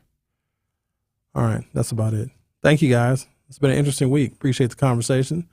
Have yourselves a wonderful and safe weekend, and I'll see you next time. The Milwaukee Panthers have a big matchup this week as they travel to the East Coast to take on the Providence Friars. Right back for Browning. Browning on a spin, on a drive, on a recontort, and a score with the left hand. Scott Warris has the coverage Saturday starting at 4:30 p.m. on 101.7 The Truth and the Educators Credit Union Milwaukee Panthers Sports Network from Learfield. Pass to the top, stolen by Davis. Back goes Lyric Davis, and a two-hand jam. Tip-off happens at 8 o'clock. Coming with straight truth. In my lifetime, I've watched, we got to intercede when they're in high school. We got to intercede when they're a junior. Intercede when they're a sophomore, freshman. Got to intercede when they're in 8th grade. It's the time in between. Oh, no, it's 6th grade. It's 5th grade. Now we're talking 3rd grade. So at what point will we figure out it's a good time? Listen to The Truth in the Afternoon with Dr. Ken Harris on 101.7 The Truth and The Truth app. Girl, I know sometimes you feel tired and overworked,